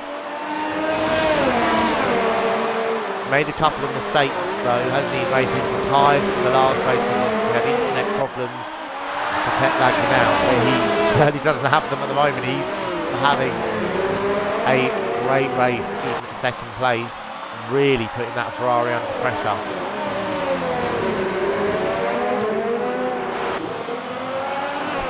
So when is the first pit stop's going to happen? We get the feeling that Anthony's just starting to push that Ferrari a little bit now. See if Jamie can go with him. He's just starting to, he's turned the ERS up, so he is starting to push, but Jamie's going with him. These two are now 9 seconds clear of Patrick in 3rd place. The other close battle out on track. Let's see if I can find it very quickly. Here we go, Joe Newman in 7th place now in the Toro Rosso Mountain Race. He started in 16th on the grid, and right up behind him is Matt Anderson, who started 17th on the grid. So these two have followed each other through the field, through various accidents and pit stops, and also very quickly Dan Blackwell came out in 15th position after his stop. And just to give you an idea of how much time he lost staying out that extra lap, and Washington was missing the lap for him with front wing damage. They were together on the road. They're now 9 seconds apart, so gives you an idea of how much time Dan lost staying out that one extra lap. So the other thing to remember here, of course, you get a point for the fastest lap in the top 10. At the moment, the fastest lap in the top 10 is Jamie Keats at 1:43.3. The fastest lap of the race has been held, has been set by Stephen Harrison, who's currently 13th. So as it stands, he's going to be getting the extra 2 points. And Sam Congreve has just got past Matt Ashman, and it looks like there's a little bit of damage. Yes, the right front end fence on that McLaren's front wing is missing as well, so he's either had some contact with someone or connected with a wall somewhere. Matt Ashman having a good race. Had a few penalties in this race, but he's up into 10th place so far. Knows it could be a race of attrition, so just keep it on the black stuff and you never know what's going to happen. Don't forget, he's on those harder tyres. So let's see how long he can go there. Back to this battle for 7th place. Joe Newman, Matt Anderson, both of them have had quite good seasons actually. Joe Newman is sitting in 7th place in the Drivers' Championship. This is the other thing with these two. This is actually a fight for 7th in the Drivers' Championship. They're only 3 points apart from each other. Joe on 137, Matt on 134. They're very close in the Drivers' Championship as well. And actually, with Arthur, well, Arthur's in 5th position, but they're only 12. Joe's only 12 points behind him in the championship. So,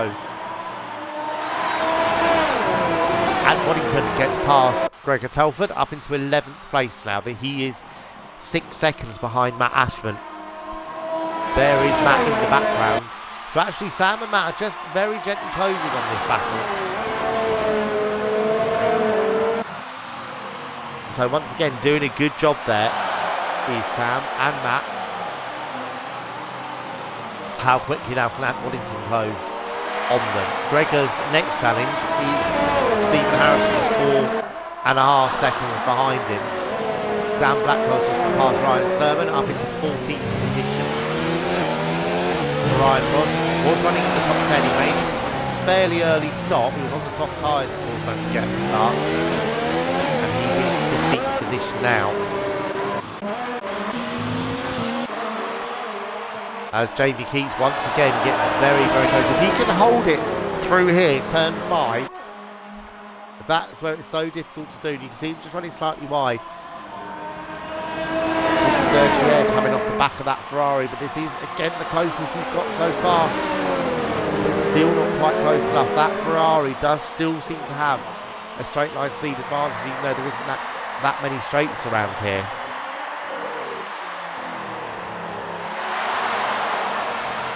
But it's very, very close further down. If you look, there's only about 15-20 seconds separating 7th place Joe Newman all the way back to Andrew Jackson, the Williams. It's very, very close there. And of course, it's such a long pit lane here.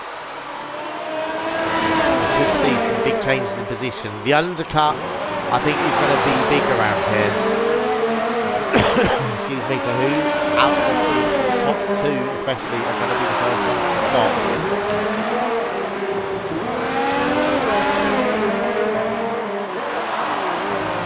So these two fighting hard.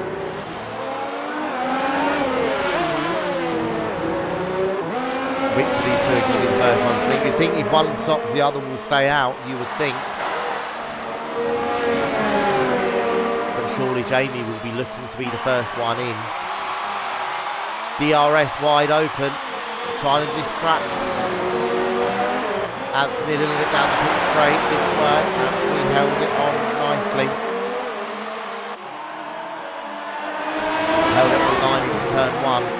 These two, just to give you an idea of how much these two are dominating the race, they're now 13 seconds clear of Patrick. And look at this, Jamie trying to distract the Ferrari, trying to go one side then the other. Trying to send him a bit of a dummy, but still Anthony Bauer stays on line. And have to do a little bit more than that, Jamie, to just jet past that Ferrari or to scare him off the road.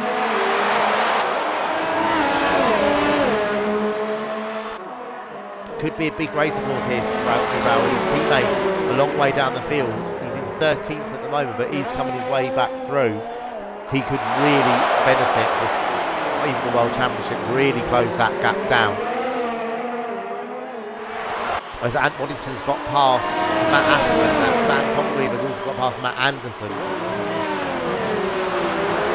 And look how close that Haas is getting on the brake. You just get the feeling that Haas is slightly stronger on the brakes. If he had a sniff of a chance, he would be through. But that Ferrari keeps getting it nicely in and out of corners. There's a yellow flag in sector 1. Is that Dan Blackwell in trouble again? It is. He's hit the wall somewhere, and Dan Blackwell, he's in the walls again in that Red Bull. What a disastrous race this is for Red Bull. We've seen them in recent weeks slip from 3rd in the championship to 5th. Well, today they've got one driver out, and the other one getting himself into trouble. Had contact with Ant Waddington. Not sure if he's hit the wall. He was coming up behind Ryan Sturman, I believe. Might have to be yet another stop for Dan Blackwell. There, meanwhile, is Gareth in the Haas still going. Like I said, look out for him. He always seems to get that car home. Makes very few errors and keeps himself out of trouble, this Gareth. He's 17th at the moment, but we saw in Italy he finished 12th in the end. And picked up some good points for Haas. So keep an eye on him. Joe Newman's lost a couple of places down into turn 1 as Ant Waddington and Sam Congreve. Look at this, they're side by side into turn 3. Both of them use a DRS on it. Ant Waddington now up into 7th ahead of Sam Congreve. And of course had that contact with Dan earlier on. And he's on the fight back through the field, but he's pulling away very quickly from Sam already. So his next target is Dean Barry, his teammate. But he's on, oh, there's contact. Dean Barry's made contact with Arthur Bowler. I just saw a bit of his front wing flying off. And Dean Barry's going to have to stop. There is a few mistakes. And it looks like both end fences on that front wing have gone. He's going to have to stop. I think that's going to be too much aero lost. And I think he's just going to really struggle with that. Definitely saw it there as we joined these two. And yes, look at that, really struggling nearly in the wall there, just clipped the wall, and he's lost a bit more of his front wing. So Dean Barry is going to have to stop. He was in the top few. Look, he's lost half his left side of his front wing there. So Dean Barry in the pits once again. He also started on the soft tyres. He was up there again in 3rd place at one point. Made a stop, had to with those soft tyres he was on, and now a mistake from him, and he's had to make a second. Meanwhile, this fella in his first race, no mistakes from him so far, and actually he's just closing the gap slightly on Patrick ahead of him. Ken Helmerstad in the Alfa Romeo having a stunning debut. Up in 4th position. Oh, there's problems, there's technical issues for Jamie. Can you believe it? He had it in the last race, and it looks like it's happening again for him. Oh, that is such a shame. I hope he can get back into the race. If he does, let's see how long it takes him to close back up to the leader. I really hope Jamie can get back into this race. But Anthony Bauer now, well, is he going to take advantage of this and pit? No, he's not. He's staying out for a little bit longer.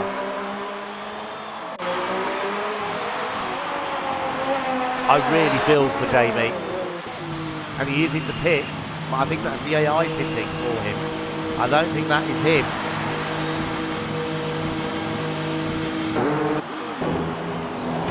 So that is such a shame. But Jamie Keats does pit, so does Patrick. Patrick pits as well in third place.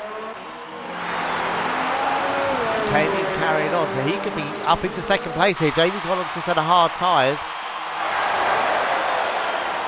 And yes, he does. Ken Helmerstad on his debut moves to second position in that Alfa Romeo. What a start to his Talk of the Devil career he's had. Even, I mean, whatever happens from now on, you've got to say this is an absolutely stunning start from him. So, well, it's such a shame really that the technical issues have ruined what was going to be a fascinating battle up front. But Anthony Bauer will be delighted in the nicest possible way because it's taken a lot of pressure off him. Jamie was really hanging on lap after lap, whatever he did. Now he can relax a little bit. He's got a half a minute lead over Ken now.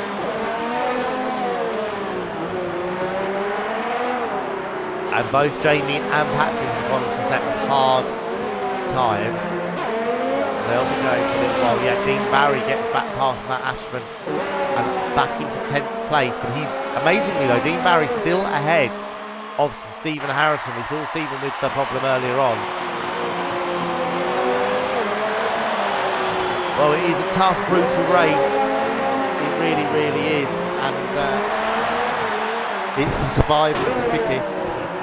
Most definitely, and we really could see a very strange result here this afternoon. Anthony Bauer's leading it and looking strong up the front, but there's your second place man, Ken Helmerstad in the Alfa Romeo, and he's still going on lap 24 now. We're edging towards half distance, and with Jamie's problems, he's 9 seconds clear of Jamie, and but crucially he's 19 seconds clear of Patrick. So, and of course we saw before, or I mentioned before, he was closing up slightly on Patrick. So Patrick's going to have the undercut now, but then Ken's going to have the newer, fresher tyres later on in the race. Even if it is a couple of laps, it does make a big difference around here. Matt Anderson's dropped back a couple of places. Jamie Keats has now been able to get back in the race. Matt Anderson pits. Matt Anderson has pitted. I hope now Jamie can resume control of his car. He is nearly 12 seconds behind Ken. I hope you will see that starting to come down now. He's actually got back in control. Stephen Harrison gets past Matt Ashman back into 10th position, just as Dean Barry gets past Joe Newman and up into 8th position.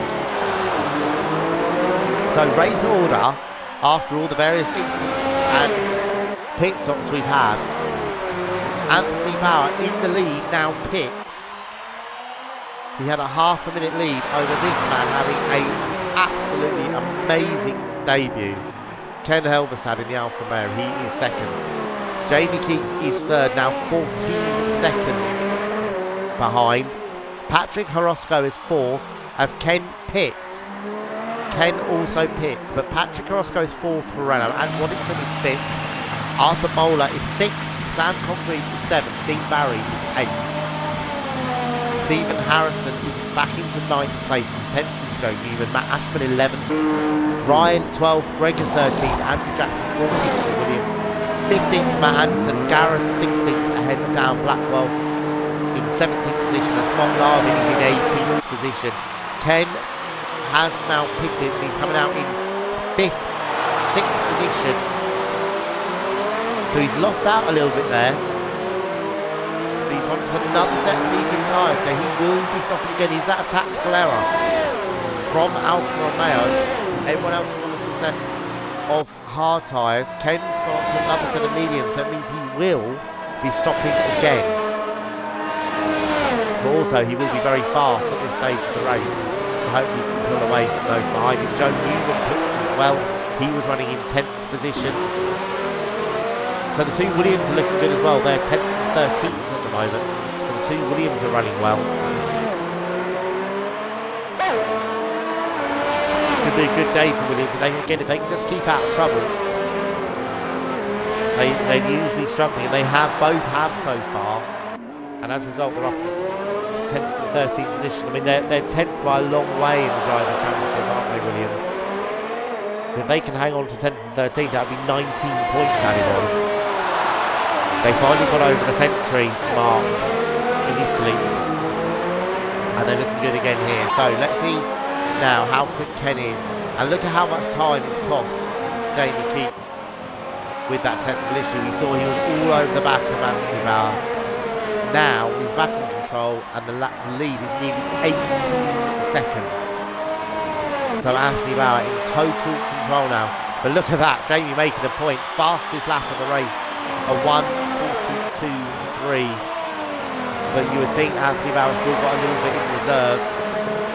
And with 18-second lead, well, he can afford to lose half a second a lap and he'll still be ahead at the end. Dean Barry sets fastest lap of the race, a 1:41.9. Very close indeed to the lap record here. That very, very close, within a tenth of the lap record, so they are getting closer to that lap record. Here, Sam Congreve pits in the McLaren. He was up into 8th place he was before that stop. So everyone has now made at least one stop.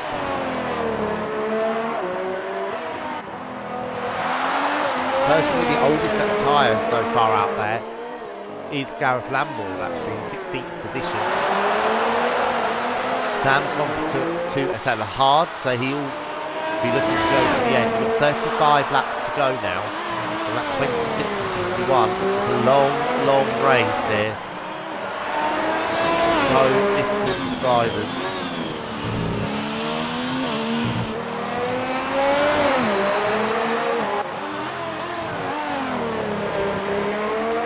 And like I said, it is a survival of the fittest.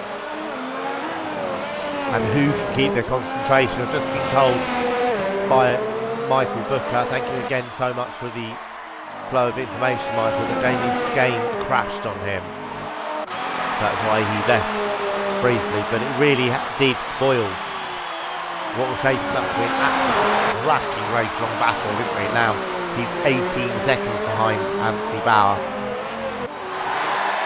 But he'll certainly be looking to consolidate second place. Don't forget, I've said it a few times, this is Jamie Keats' last race, potentially, of the season, as Dean Barry now sets a new lap record, a 1:41.7. But this could be Jamie Keats' last race of the season. He's being dropped by Haas for the next race. So he so would want a strong result here, and it looks like he's going to get one if he can keep it out of the wall, consolidate second. He's pulling away from Patrick behind him. So he's looking good at the moment. This is a good battle as well. This is for 4th place, and Waddington, and right behind him is the racing point of Arthur Bowler. And just behind them and closing up slightly is Ken Helderstad in the Alfa Romeo. Will he be regretting that decision to go to another set of mediums and guarantee a second stop? I mean, you would think he could probably go to softs at the end and be very quick right at the end of the race. But it's still quite close in there, because another stop would drop him to around Matt Anderson, Sam Congreve in 12th and 13th. So he's got to get some good pace going. Dean Barry is back into 7th place. There he is. After that error. There's Stephen Harrison. He's already made 2 stops. And it looks like he's got damage again on his front wing. So, well, he very categorically said, didn't he, when we interviewed him after the race in Italy, he wasn't looking forward to it here, as Dean Barry sets another fastest lap. And well, it looks like it's coming true here for Stephen Harrison. He's not had his greatest race. He's in 8th place, but yet again you can see your right hand side there, that end fence on the front wing has gone, so he's connected with something or somebody there. This is Matt Ashman. He's in 9th place now. Only made one stop. Stopped at the first safety car. And he's again kept out of trouble, and he's in 9th position in the Williams. I think everyone will be watching the likes of Matt and Gareth to see how long they can go on these harder compound tyres, which of course these two moved to in the first safety car, or the full safety car period we had. Scott Larvin, meanwhile, has now unlapped himself from the back of the field, and he is closing quite quickly, but he's still nearly 80 seconds behind. But still, as you know, if he can finish, he'll still get points. Even if it's 18th, he'll still get 3 points, but we've got a long way to go. We're still not quite at half distance, and we've already seen a lot of the top drivers making errors. Stephen Harrison's hit the wall a couple of times. Jamie Cannon's crashed out. So anything can still happen in this race. Meanwhile, look at this little lot. This is Ant Waddington with Arthur Wright behind him. Then there is Ken Heldenstadt just behind that. And then just behind that is Dean Barry. This is 4th, 5th, 6th and 7th. But they are pulling away from Stephen Harrison, who we've seen with that front wing damage. And a little bit wide there in turn 5. Is Arthur going to be close enough? He's right under the rear wing and goes defensive and brakes later as well. And he's braked too late. He's run wide. And Arthur's through, or is he? Ant's going to try and stick out the inside. He's already made contact with someone there this afternoon. But Arthur hangs on round the outside. That was brave stuff. And good driving by the pair of them there, contact. Ant's already got into trouble with someone there. We saw him collide with Dan Blackwell earlier on in the race. But this time, kept it out of trouble. Brendan Telford gets the penalty. He was in the pits and speeding in the pit lane. Arthur Burrow up to 4th place. And I think Arthur's going to the end as well on those hard tyres. He pitted at the same time as the leaders. It was Jamie and Patrick ahead of him. So Arthur could be on for a strong result here in that Racing Point. Don't forget, Racing Point are 4th in the championship, and with Red Bull having a dreadful day at the moment, they're on for just 4 points. This could pull them away, because they're only 2 points clear. And actually looking at it, Red Bull could be dropping to 6th in the championship here, because we've got Jamie on 21 points. And then at the moment, Gareth is up to 14th position. So that would give them 28 points as things stand. They're only 21 behind Red Bull. So it's been a disastrous few races for Red Bull. It really has. Dan Blackwell seen his World Championship aspirations fall apart. And Red Bull have seen from slipping the constructors and challenging Mercedes for 2nd to now struggling to hang on to 5th position. So lap 30, we're approaching the halfway distance. Jamie is just catching Anthony Bowers, taking about a second out of him in the last couple of laps. But I think Anthony is just pacing himself in the lead of the Grand Prix. Doesn't need to push too hard.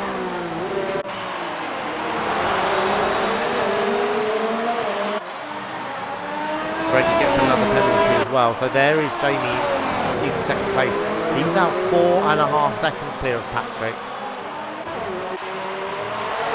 Meanwhile, look at these. This lot's still going. Arthur just pulling away slightly now. And now Waddington's got Ken and Dean Barry right behind. Yellow flag is take 2. Oh, Ryan's out of the race. Ryan Sturman spun out of turn 7. And Ryan Sturman has retired from the Singapore Grand Prix. He was running well, knocking on the door of the top 10. Oh, he'll be so disappointed. That is the 3rd or 4th retirement in a row. He's still yet to score a point.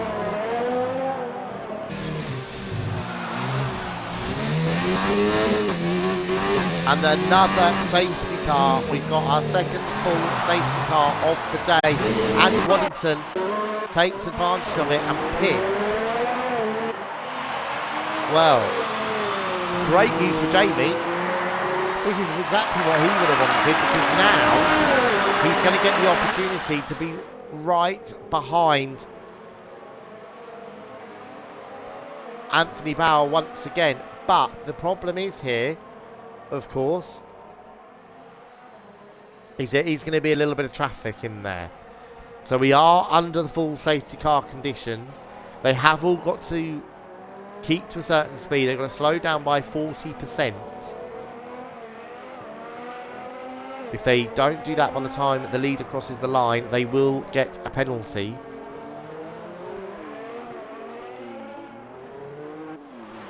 So, as Sam Conklin gets a penalty for speeding in the pit lane, Anthony Bauer leads. Jamie Keats will be second.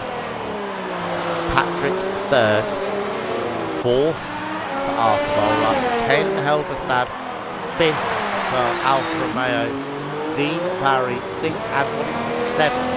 Having just made a stop, he'll be going to the end. I've also been told by Michael Booker that all of his drivers, apart from Gareth and Stephen Harrison, are going to the end. We've seen Stephen Harrison pitting. I wouldn't be at all surprised. I'll see where Gareth is on this track. And yes, Gareth in the pits now. So those cars now will be going to the end. Don't forget Michael Booker, he's managing Ferrari and Racing Point. So that's Anthony Bauer and Arthur going to the end. Stephen Harrison has pitted. Now Gareth will be as well. I thought that was a set of softs, a set of mediums. So Gareth looks like going to the end. He comes out in 15th position. So Anthony Bauer now behind the safety car.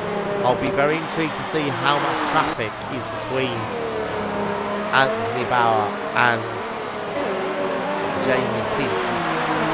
I think it is just one McLaren, which is Gregor Telford in 13th place. So that's good news for Jamie. So it could be battle rejoined here. We're just past the halfway mark of the race, unbelievably.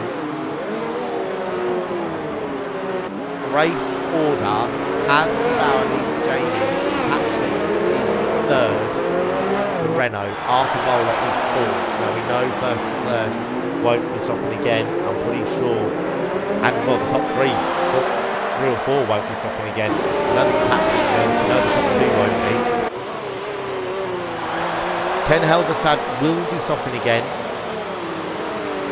in fifth. Now the lapped cars have been allowed to overtake him, which is even... Oh, there's absolute chaos going on here. The lap cars have been allowed to go. Gregor Telford gets the penalty for ignoring the yellow flags, but they have been allowed to overtake. So Jamie Keats now has a straight run at the leader. But yes, race order. Arthur Bowler is fourth in the Racing Point.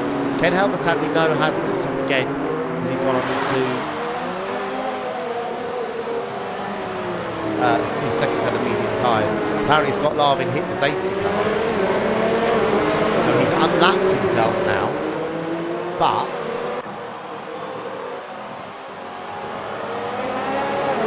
and he's retired. Scott Larvin has retired from the race. So, well, there's our fourth retirement of the day, as we just saw Dan Blackwell and Gareth unlap himself. I think there's only one more. And Dan Blackwell's been disqualified. Gareth gets a penalty as well. Not quite sure why he would have a penalty, but Dan Blackwell has been disqualified, I believe, from the session. That's what he showed on the screen. We'll have to wait and see if that is true. So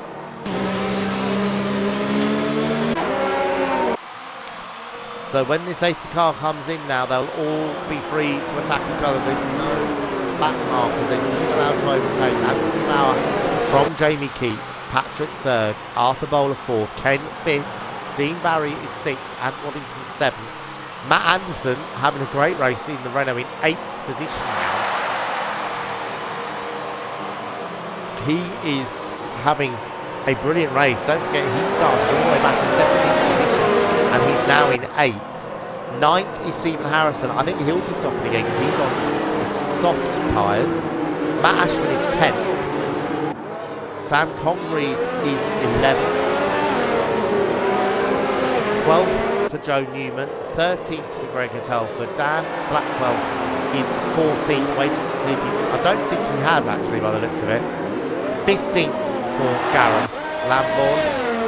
And 16th for Andrew Jackson. So I don't know if they will make the restart wait for the back markers to catch up. No, they're not. So the safety car is in its lap. So I've got to say this is perfect for Matt Ashton because he's screaming up to the back of the top 9 and he's going to have very, very hot brakes and tyres.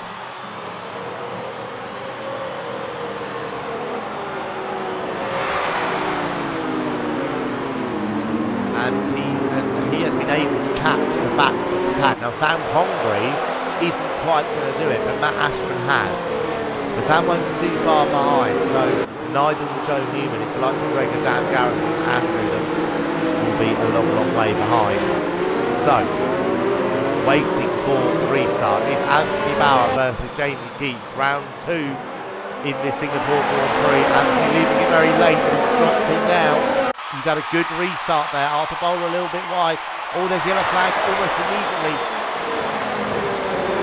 But Anthony Bauer retains the lead into turn 1. Oh, and a few people just cutting across the corners, but a couple of penalties down there. But Sam has got past Matt Ashman, so Sam did catch up to the back of the pack just about. Don't forget, no DRS for the first couple of laps. But this, I said that Jamie would be praying for a safety car, and that's exactly what's happened. He's closed the gap. Oh, Arthur Bowler's run very, very wide. He had actually taken 3rd place, and now he's dropped, or he was attacking for 3rd place, I think, into turn 7.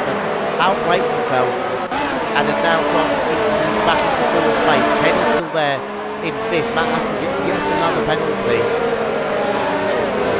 He's running in 11th place in the Williams. So now this is where we'll find out who's got the pace here.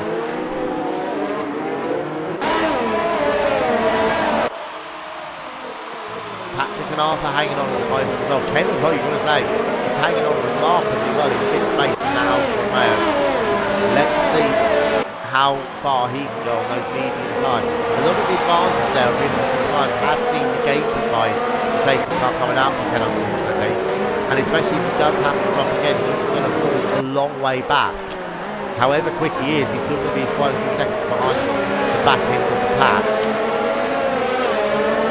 So you've got to say that at the moment they're all staying very close together. There's a slight gap between 3rd and 4th now. Arthur's dropped back a little bit. But apart from that, they are all... Look at that little train coming around the last corner there, all the way back to Matt Ashman in 11th position. They're all hanging on to each other at the moment. It's great to see. But we see it so often on street tracks, don't we? Safety cars can often breed safety cars, get the pack mixed up together, and then all of a sudden, somebody goes for a move, and it's so easy to see another incident happening. And a couple of changes of position. Dean Barry has got past Ken. And look at this, Ant Waddington, Stephen Harrison, and for the 3rd time this afternoon has a car go around the outside of him there. And Stephen Harrison up into 7th. Now don't forget, he's on the softer tyres. I'll be amazed if he makes those soft tyres go to the end of the race. I really, really will. But Stephen Harrison making good use of them at the moment. He's up into 7th place and now giving Ken a run for his money in the fight for 6th. And he's having a great run out of the hairpin. And right round the outside. So Stephen up into 6th place now. amazingly, he's recovered to 5th despite his accident earlier. He actually did hit the car who's right in front of him, which is Arthur Bowler. He hit him. So still the same order, but once again the top two are stretching away. Patrick's got a little bit of a gap behind him as well. And then we see this is the fight for 4th place. Not far behind them and closing quickly is Stephen Harrison. Lap 36, 25 laps to go after this one.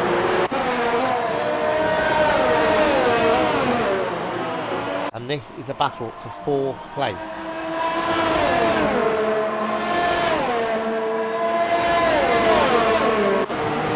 DRS has been enabled on this lap.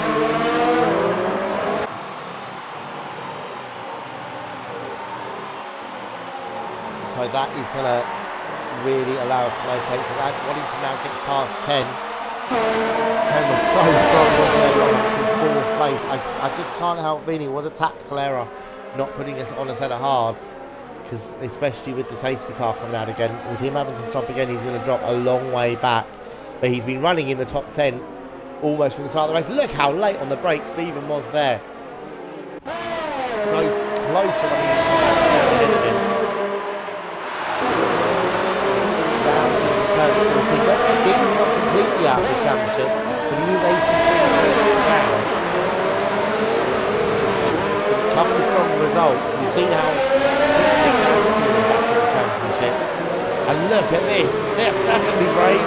Yes. That was an accident waiting to happen. And Dean really struggling there on the exit. Just caught a bit of curb there. Not too heavy. And struggled on the exit. So it's given Arthur a bit of breathing space.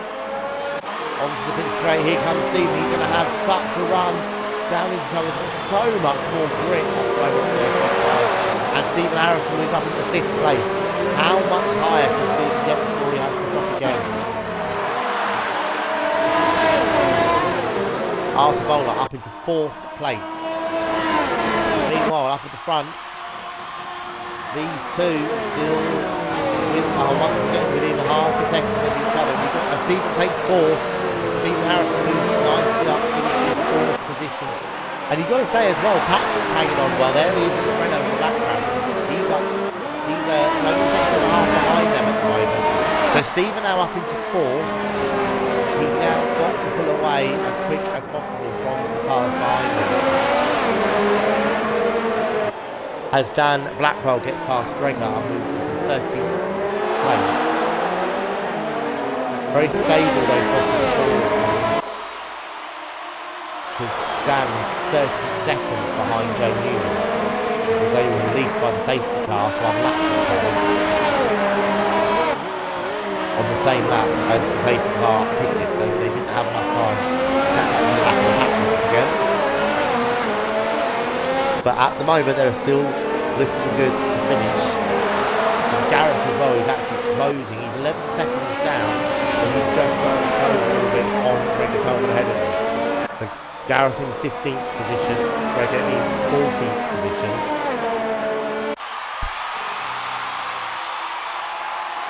So Arthur and Dean as well getting a look at that 140.6 from Stephen Harrison. He is absolutely flying in 4th place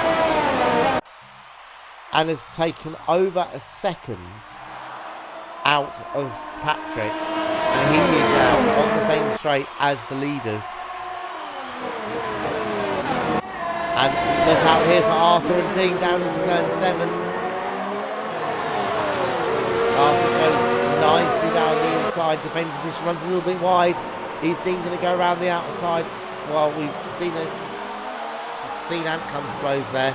Anthony's just got a watching brief back there in 7th place. So Patrick now's going to have so much pressure. Stephen Harrison absolutely flying right behind him on those soft tyres.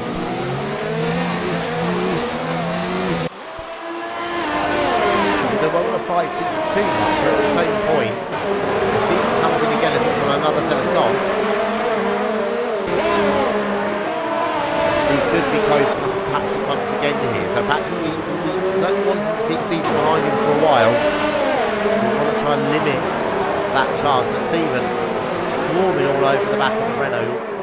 The Ferrari definitely a quicker car, better in the straight line at the moment, much, much better tyres.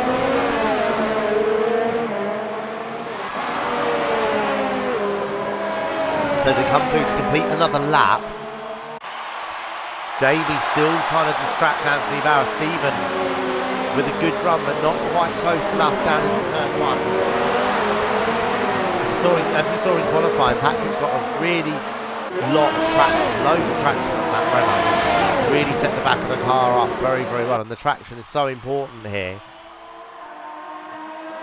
Look at Jamie Keys, this is the closest I've seen him. Is he going to be close enough for a lunge? As Stephen Harrison does move into third place. Stephen Harrison takes on, is he coming through now, Stephen, to try and help his teammate? If he can get up there with Jamie and get ahead of him and slow him down for a few laps. And Stephen's out! Stephen, he's out of the race, he spun it. Coming out of turn 7, the World Championship leader, sorry, turn 8. Stephen Harrison, the World Championship leader, is out of the race. This throws the championship wide open. Incredible.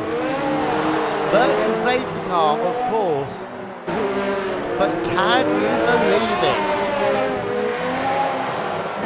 Stephen Harrison is out of the race. And now, well, if Anthony can win this race, he's already got an extra point for pole position.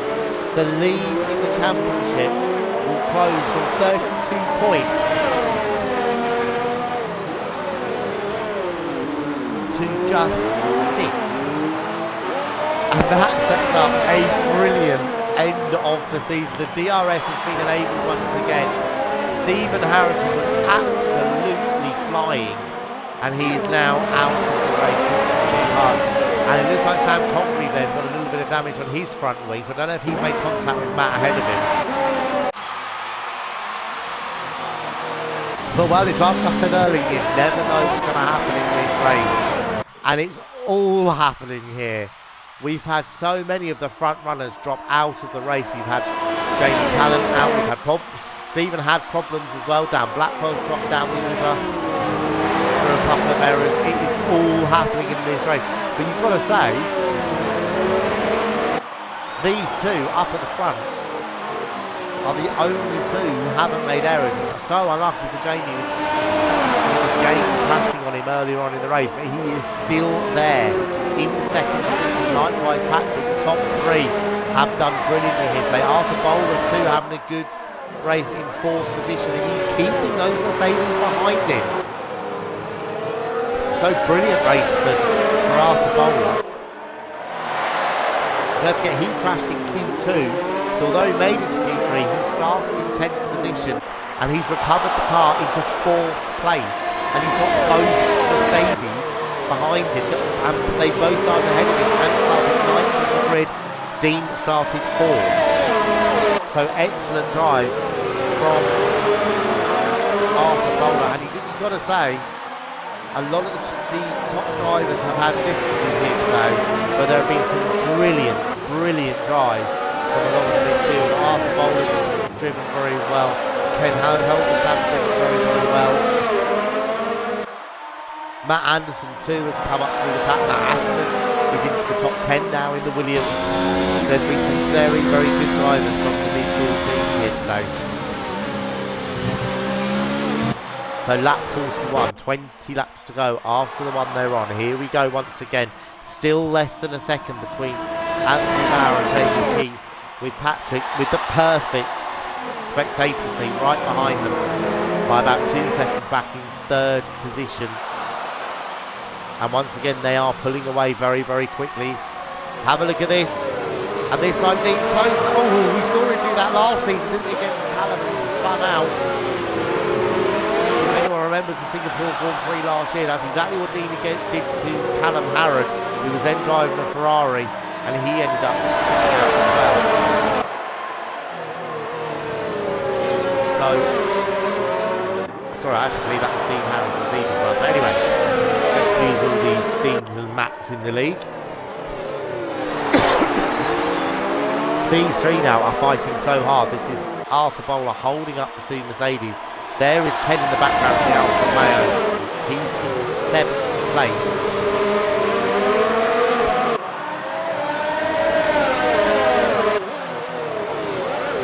Very interesting to see when Ken stops where he comes out. He's currently about 14 seconds clear of Matt Ashman, 20 seconds clear of Joe Newman, and 40 seconds clear of Dan Blackwell. So at the moment, we're taking to come out between Joe and Dan. If he can go a little bit further in this race, he could definitely go to a set of softs and go to the end. And once again, Arthur just very quick in a straight line in that. Either Arthur's got quite low downforces here, or the Mercedes are particularly high on downforces. It's the same engine, of course, in the back of that full Racing Point as it works Mercedes, but the Mercedes can get nowhere near him in a straight line.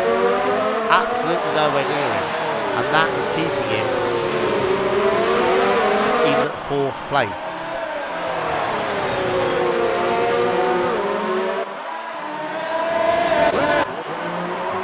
Goes the other close battle out the track. Matt Anderson, 8th place in the Renault. He's got Sam Concrete company now. Again, same engine in the back of the McLaren as the works Renault. And they are fighting over 8th and 9th positions. Sam's had an eventful race, but he's still in the top 10.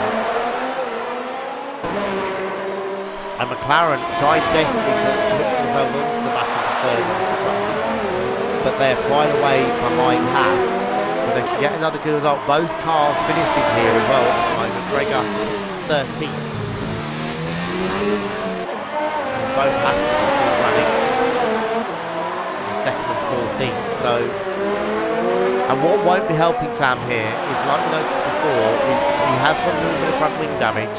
So that's not going to help him trying to follow another car. It goes to show that I think if he could get past, he would pull away, because if he's hanging on with front wing damage, you've got to say he does look like at the moment that McLaren's a quicker car. Can't quite get close enough. So that's the battle for 8th place. They are 3 seconds behind Ken.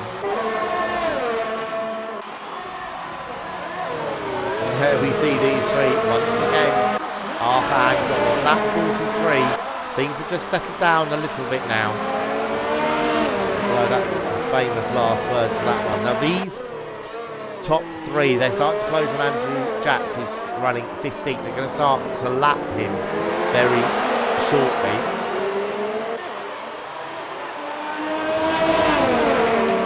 Jamie had a much better run out of that hairpin. Not quite able to do that at the end there, not quite a long enough straight to do anything with it at the end there. But Anthony Bauer still leading this race. He's led every lap so far, and he's still there at the front.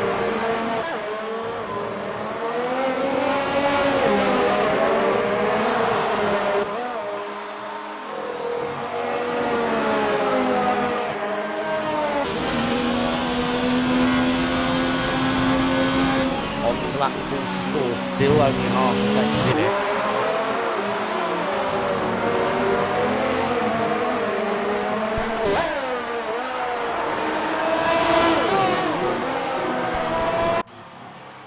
So excellent driving by these top 3. There is Andrew, about to be lapped in the Williams.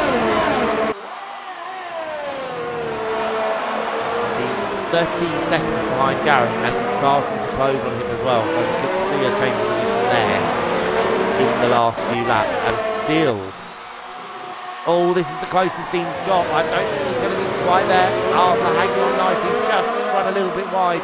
That will help him to turn 8. Dean can't do anything about it. And once again, Arthur hangs on for fourth. This is a great battle. Of course, as we head towards the end of the season, Arthur Bowler here will be trying to get a better seat. If he's showing here, he can hold up to Mercedes. Who knows what he could be trying to aim for next season in this league. Arthur's had a great championship so far on 149 points. He's sitting in 6th place in the World Championship. Very unlucky in Belgium, was running second when a glitch in the game threw him out of the race. Who knows what he could have achieved there, because he was looking very, very strong there. It does look like he's got the Ayrton Senna style helmet design there. So, like I said, we lost 2 drivers 26 years ago, and there's so many great memorials to the pair of them over the last few days. It's been great to see, and like I said at the start of the show, a lot of drivers showing their respects, and it does look as if Arthur's got that Ayrton Senna style helmet there. But it seems to be inspiring him, because he's still keeping the Mercedes behind him. Because if anything, the 2 Mercedes just dropped back a little bit there. I think what will be really frustrating is he's actually on the quicker tyres as well, of course. He's on the medium tyres. And Sam Conbury finally gets past Matt Anderson, or does he? Let's just quickly find them. No, Matt's got it back again. Sam's got a good slipstream as they come down into turn 7, and Sam Conbury is through. Matt very sensibly not fighting too hard. He knew there was no point fighting that. Sam's in a much quicker car. So Sam up into 8th place now. You just saw come up on the screen. Another penalty for Matt Ashman.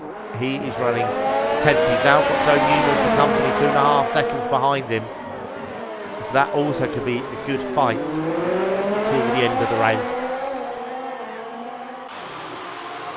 We're on lap 45. Patrick's now 64 seconds behind the leading pair. And Jamie is pushing so hard. Oh, Anthony Barrett made a mistake on that final corner. And Jamie Keats takes the lead of the race. He's been pushing Anthony for so long, and finally Anthony cracks, and Jamie Keats in the Haas takes the lead of the race on lap 46. Now, what's going to happen here? I think the Ferrari's slightly stronger in a straight line. And he's going to have the DRS. But nothing you can do about it. So can Jamie now pull away? Unbelievable. Anthony Bauer has withstood the pressure for all this time. And one error coming out of the final corner, and Jamie has pounced and into the lead of the race. Last race in the league this season, at least in the F1 division. Can he sign out with a win? That would just be incredible. Jamie Keats leads the race, and he is now pushing so hard to try and pull away. And Dean Barry had a 10-second penalty to be added to his time. He has got past Arthur. While I was looking at the fight for the lead, he has got past, but I think that's where he cut the corner. He's had to let Arthur back go, and he's let Ant go as well. So he's currently 7 seconds clear of Ken. If he can pull away to 10 seconds clear of Ken, he will keep 6th position. There's no point fighting, and he's not quick enough to pull away. So now it's a different kind of pressure for Jamie. It's so much easier to hunt than be hunted. And now Jamie Keats is the one under pressure. He's at the front. He's got to try and pull away. Now this could be interesting. He's coming up to lap his teammate. Will have to try and use anything here, possibly to try and slow up. Look at this. Anthony Bauer thought about a move. It was very, very late, but he just was able to pull out of it at the last second. Will Haas try and use Gareth to slow up and Anthony Bauer a little bit. Anthony's all over the back of Jamie. This is absolutely brilliant by these two drivers. We're on lap 47. I'm so pleased to be at the safety car to let these two close up once again, because it's so unfair on Jamie with what happened to him early in the race. And, well, we've got disappointed, have we? This is absolutely brilliant.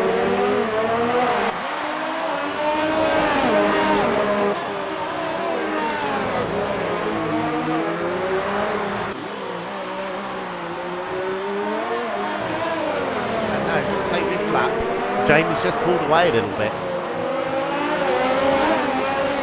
Can he start to edge that gap out over Anthony Bauer? I'm not sure what's going on with penalties here. We'll find out at the end. We're on to lap 48. It's been a brilliant race so far.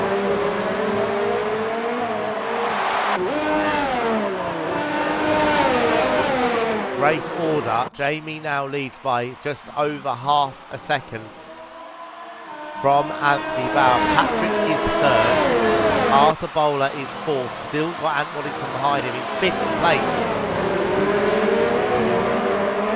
Is Ant Waddington. Dean Barry is sixth, Ken Helmerstad is seventh for Alfa Romeo. He is 6 seconds clear of Sam Congreve, who's now pulled out to 3 seconds clear of Matt Anderson. Matt Ashton is 10th. In the Williams. In 11th place is Joe Newman. Dan Blackwell, he's closing up on the pair of them. He's in 12th position. Gregor Telford is 13th. Gareth Lambourne is 14th and Andrew Jackson 15th. Those are the runners left in the race. 5 retirements. Ollie Cernan hits the spinning Scott Larkin, who had a puncture on lap 1. Spun in the little tunnel. The chicane under the grandstand, and Ollie unfortunately collected him. Jamie Callan spun on the pit straight with the DRS open. Ryan Sturman, I think, spun at turn 7. Scott Larvin's had some technical issues, I believe, and he's retired as well. And Stephen Harrison has had a very adventurous race, but he ended up crashing out, coming out of turn 8. On the soft tyres. So those are your 5 retirements. And definitely Jamie Keats is stretching Anthony Bauer now, isn't he? He's not as close as what Jamie was to Anthony when the positions were reversed. But these two, again showing the dominance of these two in this race, they are 8 seconds clear of Patrick in 3rd place, who in turn is bidding 9 seconds clear of Arthur Bowler, who still has Ant Waddington slapping on his heels.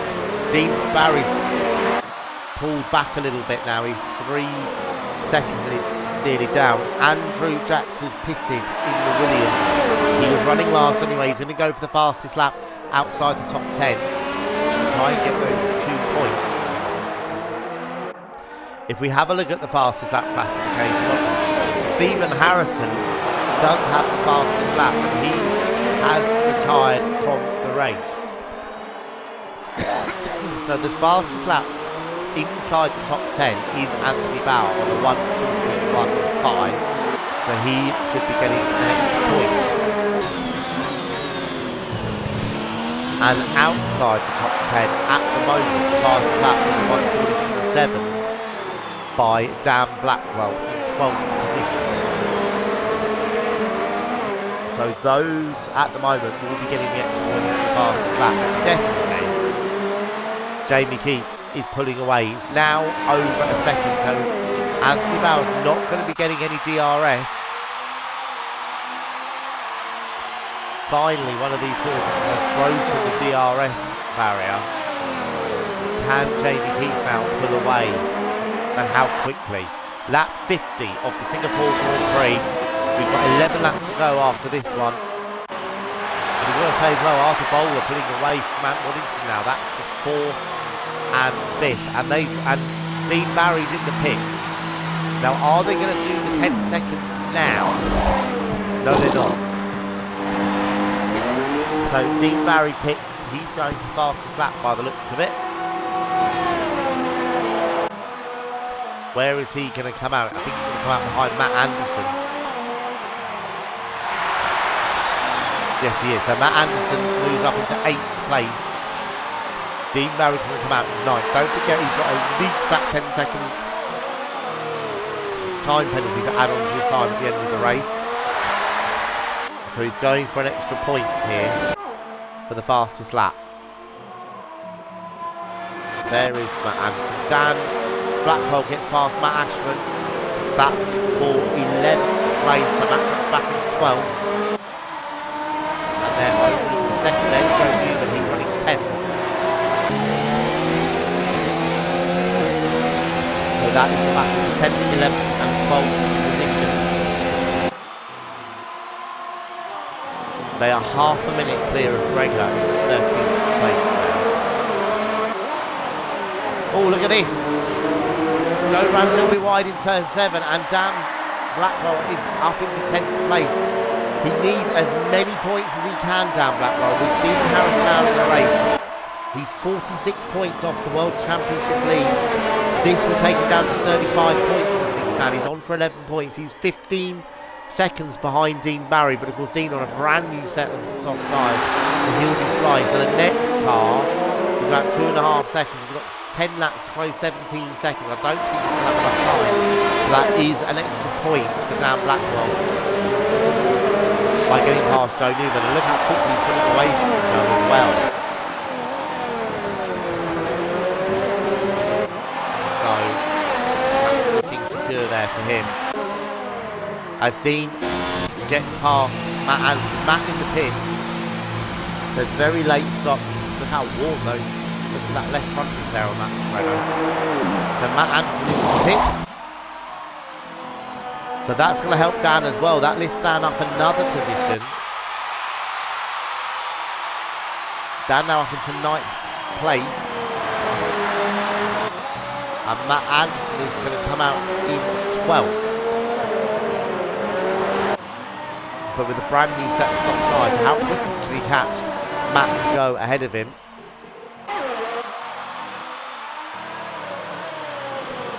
So I think Dean Barry will be a little bit careful though. Don't forget we saw what happened to Stephen Harrison. Once these soft tyres start to lose grip, that's it. They will end up in the wall somewhere.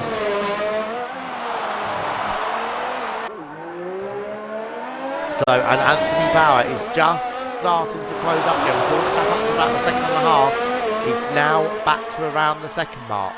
So Anthony's not given up on this race yet. It has been a brilliant battle between those two. Gregor Telford also pits in the McLaren. So he too is now going for the fastest lap outside the top 10. Arthur Bowler driving very well. Now, when is Ken Helberstad going to be pitting? It's this lap. I thought it would be very soon.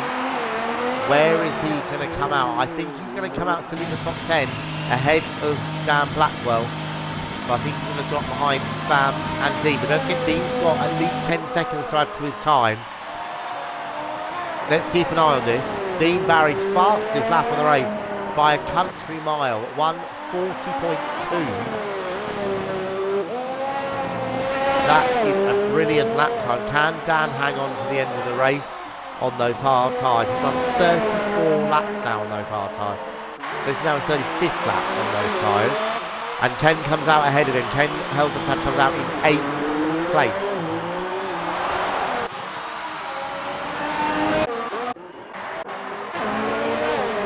So Jamie just stretching the gap back out again. This is absolutely unbelievable driving by both of these two. But like I said earlier on, you kind of expect that Ferrari up there. You don't expect to see the Haas up there. And it is an absolutely brilliant drive. He may be out of the F1 league for the next race, but he's really putting his name out there with this performance, isn't he? He's had a few good performances, just hasn't quite met every single driver that signs a contract with one of the managers. Has certain conditions. I think he unfortunately hasn't hit those conditions, unfortunately. So he is being replaced for the next race. unfortunately, but he'll certainly be putting himself out there saying, look, this is the speed I have, just give me a chance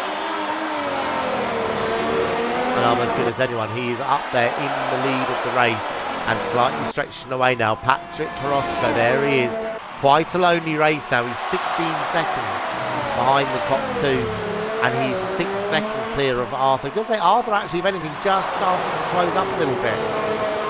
It was about 9 seconds down. He's now down to 6. He's still got Anton is just over a second behind. Dean Barry is retaking 6th position. He has got those penalty seconds to add on. I think it's going to be at least 10, maybe 13 seconds to add on. But if he can pull away quickly from Sam on those brand new tyres, he should hang on to 6th quite comfortably.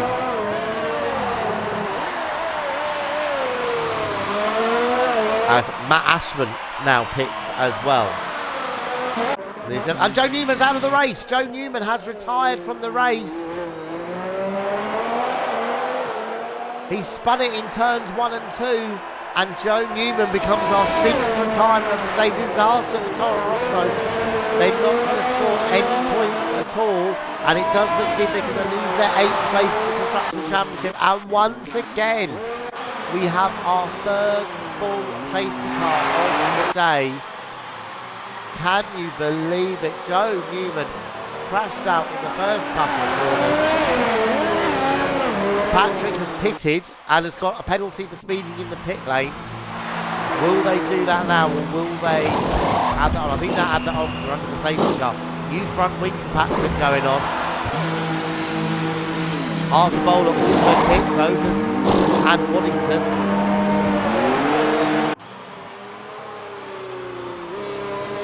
Well, this is unbelievable. Now, this is going to be very interesting here.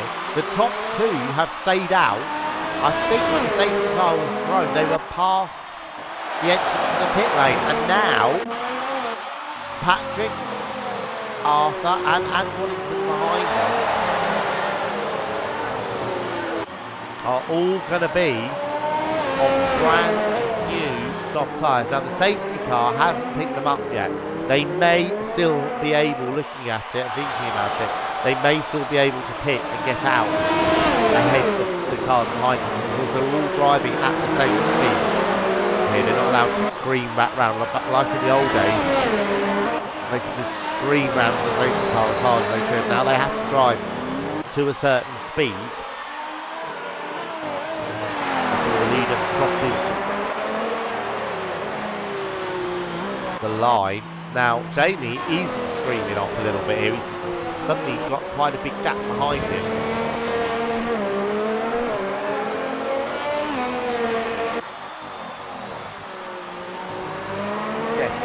Yes, Jamie pits. And so does Anthony. So the top 2 do pit.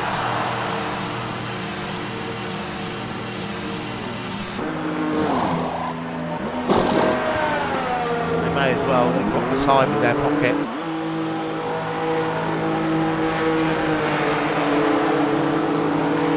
So they're now going to be on the same tyres as the car behind them.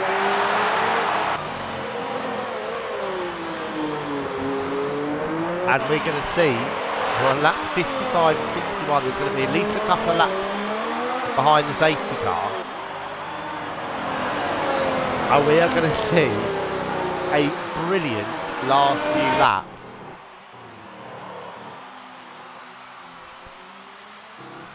All of them, with the exception of Dan Blackburn, possibly, are on new or nearly new soft tyres. Dean Barry is stopping again. He's going for another new set of those soft tyres. He might just get out ahead of Ken. This is a bit of a disaster though, this for Dean, as Ken does get through. But of course, with those penalties he's got, with at least 10 seconds and a couple more, I think. I'm not sure I've actually seen Ken with a penalty yet. But Dean, with that lot of penalty seconds, is going to really drop down the field. He's only got a few laps to be able to actually make any time up. Dan Blackwell has moved into 7th place now. Has not stopped. He's the only car now on the track who has not got the softer tyres on. But in 7th place, he will be gaining 14 points. So that will lower his championship lead to 32 as things stand. Also as things stand, Anthony Bauer is getting 21 points. The lead is 32, so the lead will be down to just 11 at the end of this race. And of course he's getting an extra point, he'll be down to 10, getting an extra point for pole position. So he may go for fastest lap here. He may push quite hard for that. Because that will drop the championship lead down to just single figures. So there we see the cube behind the safety car. They haven't released the lap runners yet. Trying to see who's in there. I think it's Gregor Telford and Gareth and Anthony Jacks who are the lapped runners. But see what I said about Gareth? It's happened again. He's running 13th. There he is in the half. In 13th position. And he's had some good pace in this race, as Gareth.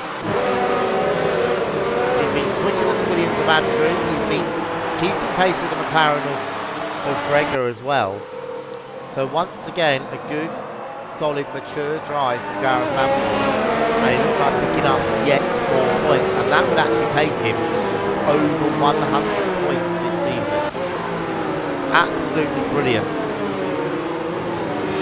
Gareth Lamborghini in of the Devil League from the very beginning. There's only a few of us left now from the very first season. But he has driven practically every race. I think he has driven the most races of anyone. Him and Stephen have driven the most races of anyone in the league. Callum's been on and off, so it is those two that have driven the most races of anyone in the league. And he's been, what a season he's having. Even if he finishes in 14th place, Gareth will still be over the 100 point mark, so just see it to the end. I'm not sure they will release the lap runners this time, purely because we are down to the last few laps. Lap 56. I think the safety car may well come in on this lap. We're going to have 5 laps.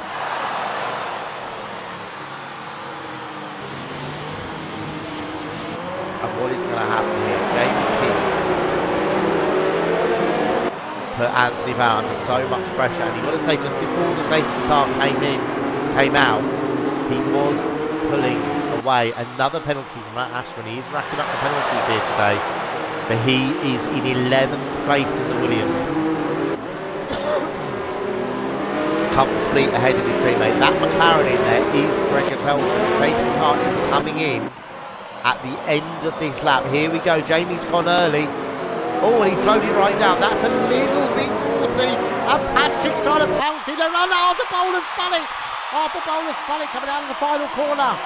Oh my goodness me. They were all caught out. Can you believe it? And such naughty there from Jamie. You've got to say, just slowed it down right at the end. Looked like he was sprinting, and Arthur Bowler gets caught out. He is still running, but he's dropped all the way back to 11th from 4th. And look at this now, Anthony Bauer's got a great thing to him, and Anthony Bauer retakes the lead. My goodness me, well I tell you there's going to be a lot of action in these last few laps, and so it is. Adam Robinson moves into 4th place, but he's got Ken Helmerstad and company.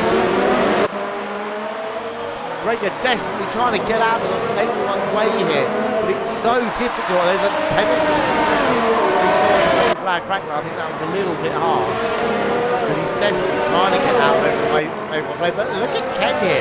Alfa Romeo really pushing that Mercedes. Dean Barry trying to get in there to protect, and this is 4th place for Anthony Robinson. Another strong result at the moment. That 56 37. We got 4 laps after this. Anthony Bauer's retaking the lead. Well, the safety car was a blessing for Jamie last time. It's been a curse for him this time, as he has now fallen behind Anthony. I can't see Anthony making another mistake, surely. In the race, he makes so few errors. And look who else is in there. Sam Congreve is in there as well. He's 7th place in the McLaren. Who would have thought he'd up there? Jamie Keats, fastest lap of the race. What's the lap time? That is 1:39.6. And Waddington's run wide. Ken's up into 4th. My goodness me, Ken Helmerstad, he must be thinking, what this Christmas has come at once here. He's into 4th place in the Alfa Romeo on his debut. This is unbelievable. Anthony Bauer still leads the race. He's got Jamie slapping at his heels. There is Patrick. He's in 3rd place. Now, Ken is up to 4th. The DRS still is not been able to the next lap. Dean Barry is now into 5th place. Oh, Ken's caught the wall. Ken's made an error. He's just lost his end fence there on his front wing. There's only a few laps to go. That should be okay, but it will affect the handling.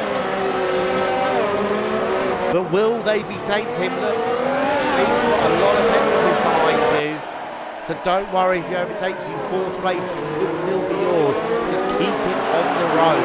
And Waddington slipping back quite badly there in 6th place. Sam Congreve is swarming all over the back of him.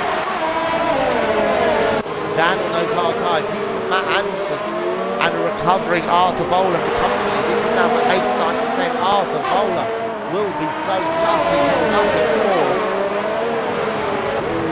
He's made that error, and Dean Barry has passed Ken. So Dean up into 4th place. And look at that lap time. Anthony Bauer, 1:37.4. That is a stunning lap time. As Arthur Bowler gets past Matt Anderson. This is amazing. These last few laps of the race.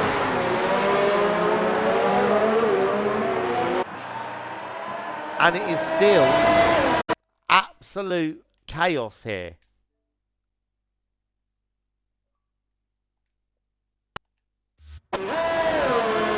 Sorry about that if I disappeared for a second. But Matt Ashman pits and Greg Telford pits. There must have been contact down there somewhere. But once again, look how quickly these two are pulling away. Anthony and Jamie are now already 2 seconds clear of Patrick, who's 9 seconds clear of Dean Barry. We're on lap 59, 2 laps after this one. Oh goodness, I tell you, you are absolutely exhausted after this race. Patrick looks like he's keeping it on the road. He is in 3rd place. Dean Barry is 4th. There is Ken. He's now pulled out to 3.5 seconds. And that could be really slow. And Waddington's got some front wing damage. So Ken is now 3.5 seconds clear of Ant Waddington. Sam is 7th in the McLaren stall. He's got a bit of front wing damage as well, I believe. They didn't change the front wing in his stop, so he's got a bit of front wing damage. Dan Blackwell is 8th. The recovering Arthur Bowler is 9th. Dan did not stop. He's done 42 laps on these tyres. We're into the second to last lap now. And this is the fight for the lead. You've got to say Jamie Keats is very, very close once again. Can he have a look up the inside? No, he can't. As Arthur Bowler does take 8th place away from Dan. So Anthony Bauer, half a second clear. Jamie Keats, they are both 4 seconds clear of Patrick in 3rd place. Driver of the day. There have been some great drives today. Like I said earlier on, some of the midfield drivers, a lot of the top drivers have struggled here today. Some of the midfield drivers have driven superbly. I'm going to give it to 2 drivers. drivers today. It's going to be a joint driver of the day. I'm going to give it to Jamie Keats for his stunning drive in second place, and I'm going to give it to I was just going to give it to Ken Helmerstad, and he's spun. He's lost places. He's well, commentator curse once again, but he's still running in 8th place. But I'm still going to give him the joint drive of the day. And I've got to say, notable drives as well from Anthony Bauer and Patrick. They're those top three are probably the only three drivers who at some point haven't lost some of their front wing or made a catastrophic error into the last lap of the race. Don't forget, it could still change. I don't know what the penalty situation is. I haven't looked, I haven't kept track, so we'll find out as they cross the line. And with them only 10 seconds apart, it could all change. Final lap of the race. Anthony Bauer has hung on through the DRS zone. I think he will cross the line to win this race. And what a crucial win. This is going to get him to just 6 points behind his teammate in the Drivers' World Championship, as Arthur Bowler amazingly has recovered to 6th after spinning out of 4th place, and he's got Ant Waddington right in front of him, who we know has got quite a lot of front wing damage. So can Arthur Bowler somehow recover this to 5th place? And he might still get 4th, because of course don't forget Dean's got a lot of penalties to come. So amazingly, Arthur Bowler might still snap 4th if he can get past Ant in the last few corners. But into the last few corners now come these two. What a show they have put on. Anthony Bauer comes through the final corner to win the Singapore Grand Prix. Jamie Keats does take the race victory. Penalties for Anthony Bauer has seen him demoted to 2nd place. Jamie Keats wins the Singapore Grand Prix. Incredible. Patrick crosses the line 3rd. Dean has crossed the line in 4th. And Waddington is soon across the line as well. Here we go. We know there's penalties for Dean. And yes, Ant takes 4th. And Ken takes 5th. Ken Helmerstad takes 5th position in his first Grand Prix. What a drive from him down. Blackwell takes 6th, Arthur Bowler 7th, Matt Anderson 8th, Sam Congery with his penalties in the end drops to 9th. Look how much of Ant's front wing was missing there. Dean Barry with all those penalties. I said look out for it. He ends up 10th. Matt Ashman, we're waiting for him to cross the line, but Gareth as well has taken 12th from Andrew Jackson at the end of the race as well. And Matt Ashman crosses the line and he takes 11th. My goodness me, what a race we've had. Jamie Keats takes the race win from Anthony Bauer. And Patrick in 3rd. I'm going to get those drivers in, if I can, for an interview after the race.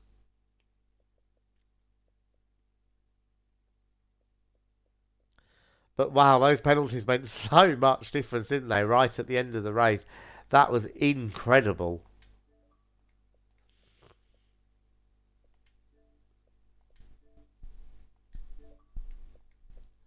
So I hope these three can join us. But what a race. Incredible. Those last few laps were absolutely incredible. So I think we've got our top 2 here. If you can just make sure your audio is included, please, gents, just so everyone can hear you on the stream. Yep. So, Jamie, after the penalties, you take the race win. You must be delighted. Yeah, but it's not the way I want to take it, especially from Sack. That's the thing. I'd rather beat Sack genuinely than on a stupid time penalty. Well, you still had a great race. You two had such a great fight all the way through, and then he cracked in the middle of the race. You must have thought that was your opportunity there. I couldn't believe it before the second safety car. My Xbox just turned off. I was like, wow. So from then I was just lapping and lapping and lapping as rapidly as I could. So, well, and it's your last race, of course, as well. We said on the stream earlier, it's your last race for Haas. So what a way to go out. Yeah, out with a bang. It certainly did. Anthony, what a race you two have put on. He slightly disappointed to lose the win at the end, but still a good race, though, either way. Hopefully, if the stewards are feeling fair, I can get that penalty reduced down to a 5-second, because I barely cut the corner. And the reason it happened is because the game slowed my car down. I wasn't expecting it to slow down, and I went to go turn in, and I just clipped the corner, and it gave me a full 10 seconds. So, I mean, I'm not going to deny that I cut the corner, but I think at least 5 seconds has to come off of that, because there's no reason that's worth a 10-second penalty. That's just Codemasters. So, well, yeah, there'll be some discussion with the stewards after, but it's a great race, and Jamie was really keeping you honest the whole way through there, wasn't he? Yeah, he was the only one that could keep up. Every time there was a safety car, we just kept bringing a huge gap to everyone, so made it a lot of fun. Yes, and of course with your teammate crashing out, you're back in the World Championship hunt now, definitely. Yeah, Rush is one of my best tracks as well, so things are definitely going to get interesting here at the end of the season. Yes, I mean, Stephen was absolutely flying through the race, but mistake from him, and you top three were really the only three that didn't make any errors and lose any bits of your front wing here today. I don't think Patrick's been able to join us, but thank you very much, gentlemen, and we'll see you next week at Russia. Thank you. Patrick's joined us. Patrick, if you can just make sure your audio's included, but good drive from you to third. You must be pleased with yet another podium for Renault. Yeah, I'm actually really disappointed in that, because I got a lot more penalties than I should have. But that was a pretty fun race. There just seems to be a lot of problems, especially around the safety cars. I know a lot of the back markers got big penalties as well, just unlapping themselves. So I don't know what happened. But so the top two, they had definite pace today, didn't they? Yeah, they did. I was able to keep up with them for a little bit, only losing a tenth or two a lap, but I kept getting wing damage. I clattered my wing 3 times in the race.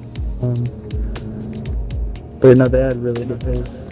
Jamie, when he came back after leaving, fucking rocketed off the start and pulled a huge gap on me. But yeah, they did a really good job tonight. Indeed, and I've got to say, for your team, Renault, they're homing in on Mercedes for second in the constructors at the moment. I mean, that's just amazing, isn't it, really? Yeah, we gapped Red Bull pretty big after the night, and I think the third is almost solidified. It's only 6 runs left. Mercedes is kind of a pipe dream. I don't think we're going to actually beat them, but we'll see. Mike says thanks. So, right, well, are you looking forward to Russia as well, Patrick? That's the next race. You looking forward to Russia? I've loved the track in the past. I've never really driven out in this game, so we'll find out how well I fare there. The Renault isn't that quick around there, I wouldn't imagine. Okay, well, thank you so much, gentlemen. We'll see you all next week at Russia, and have a good week up till then.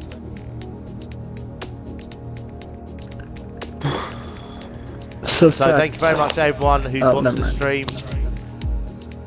We'll see you all next week for the Russian Grand Prix. Good evening for now.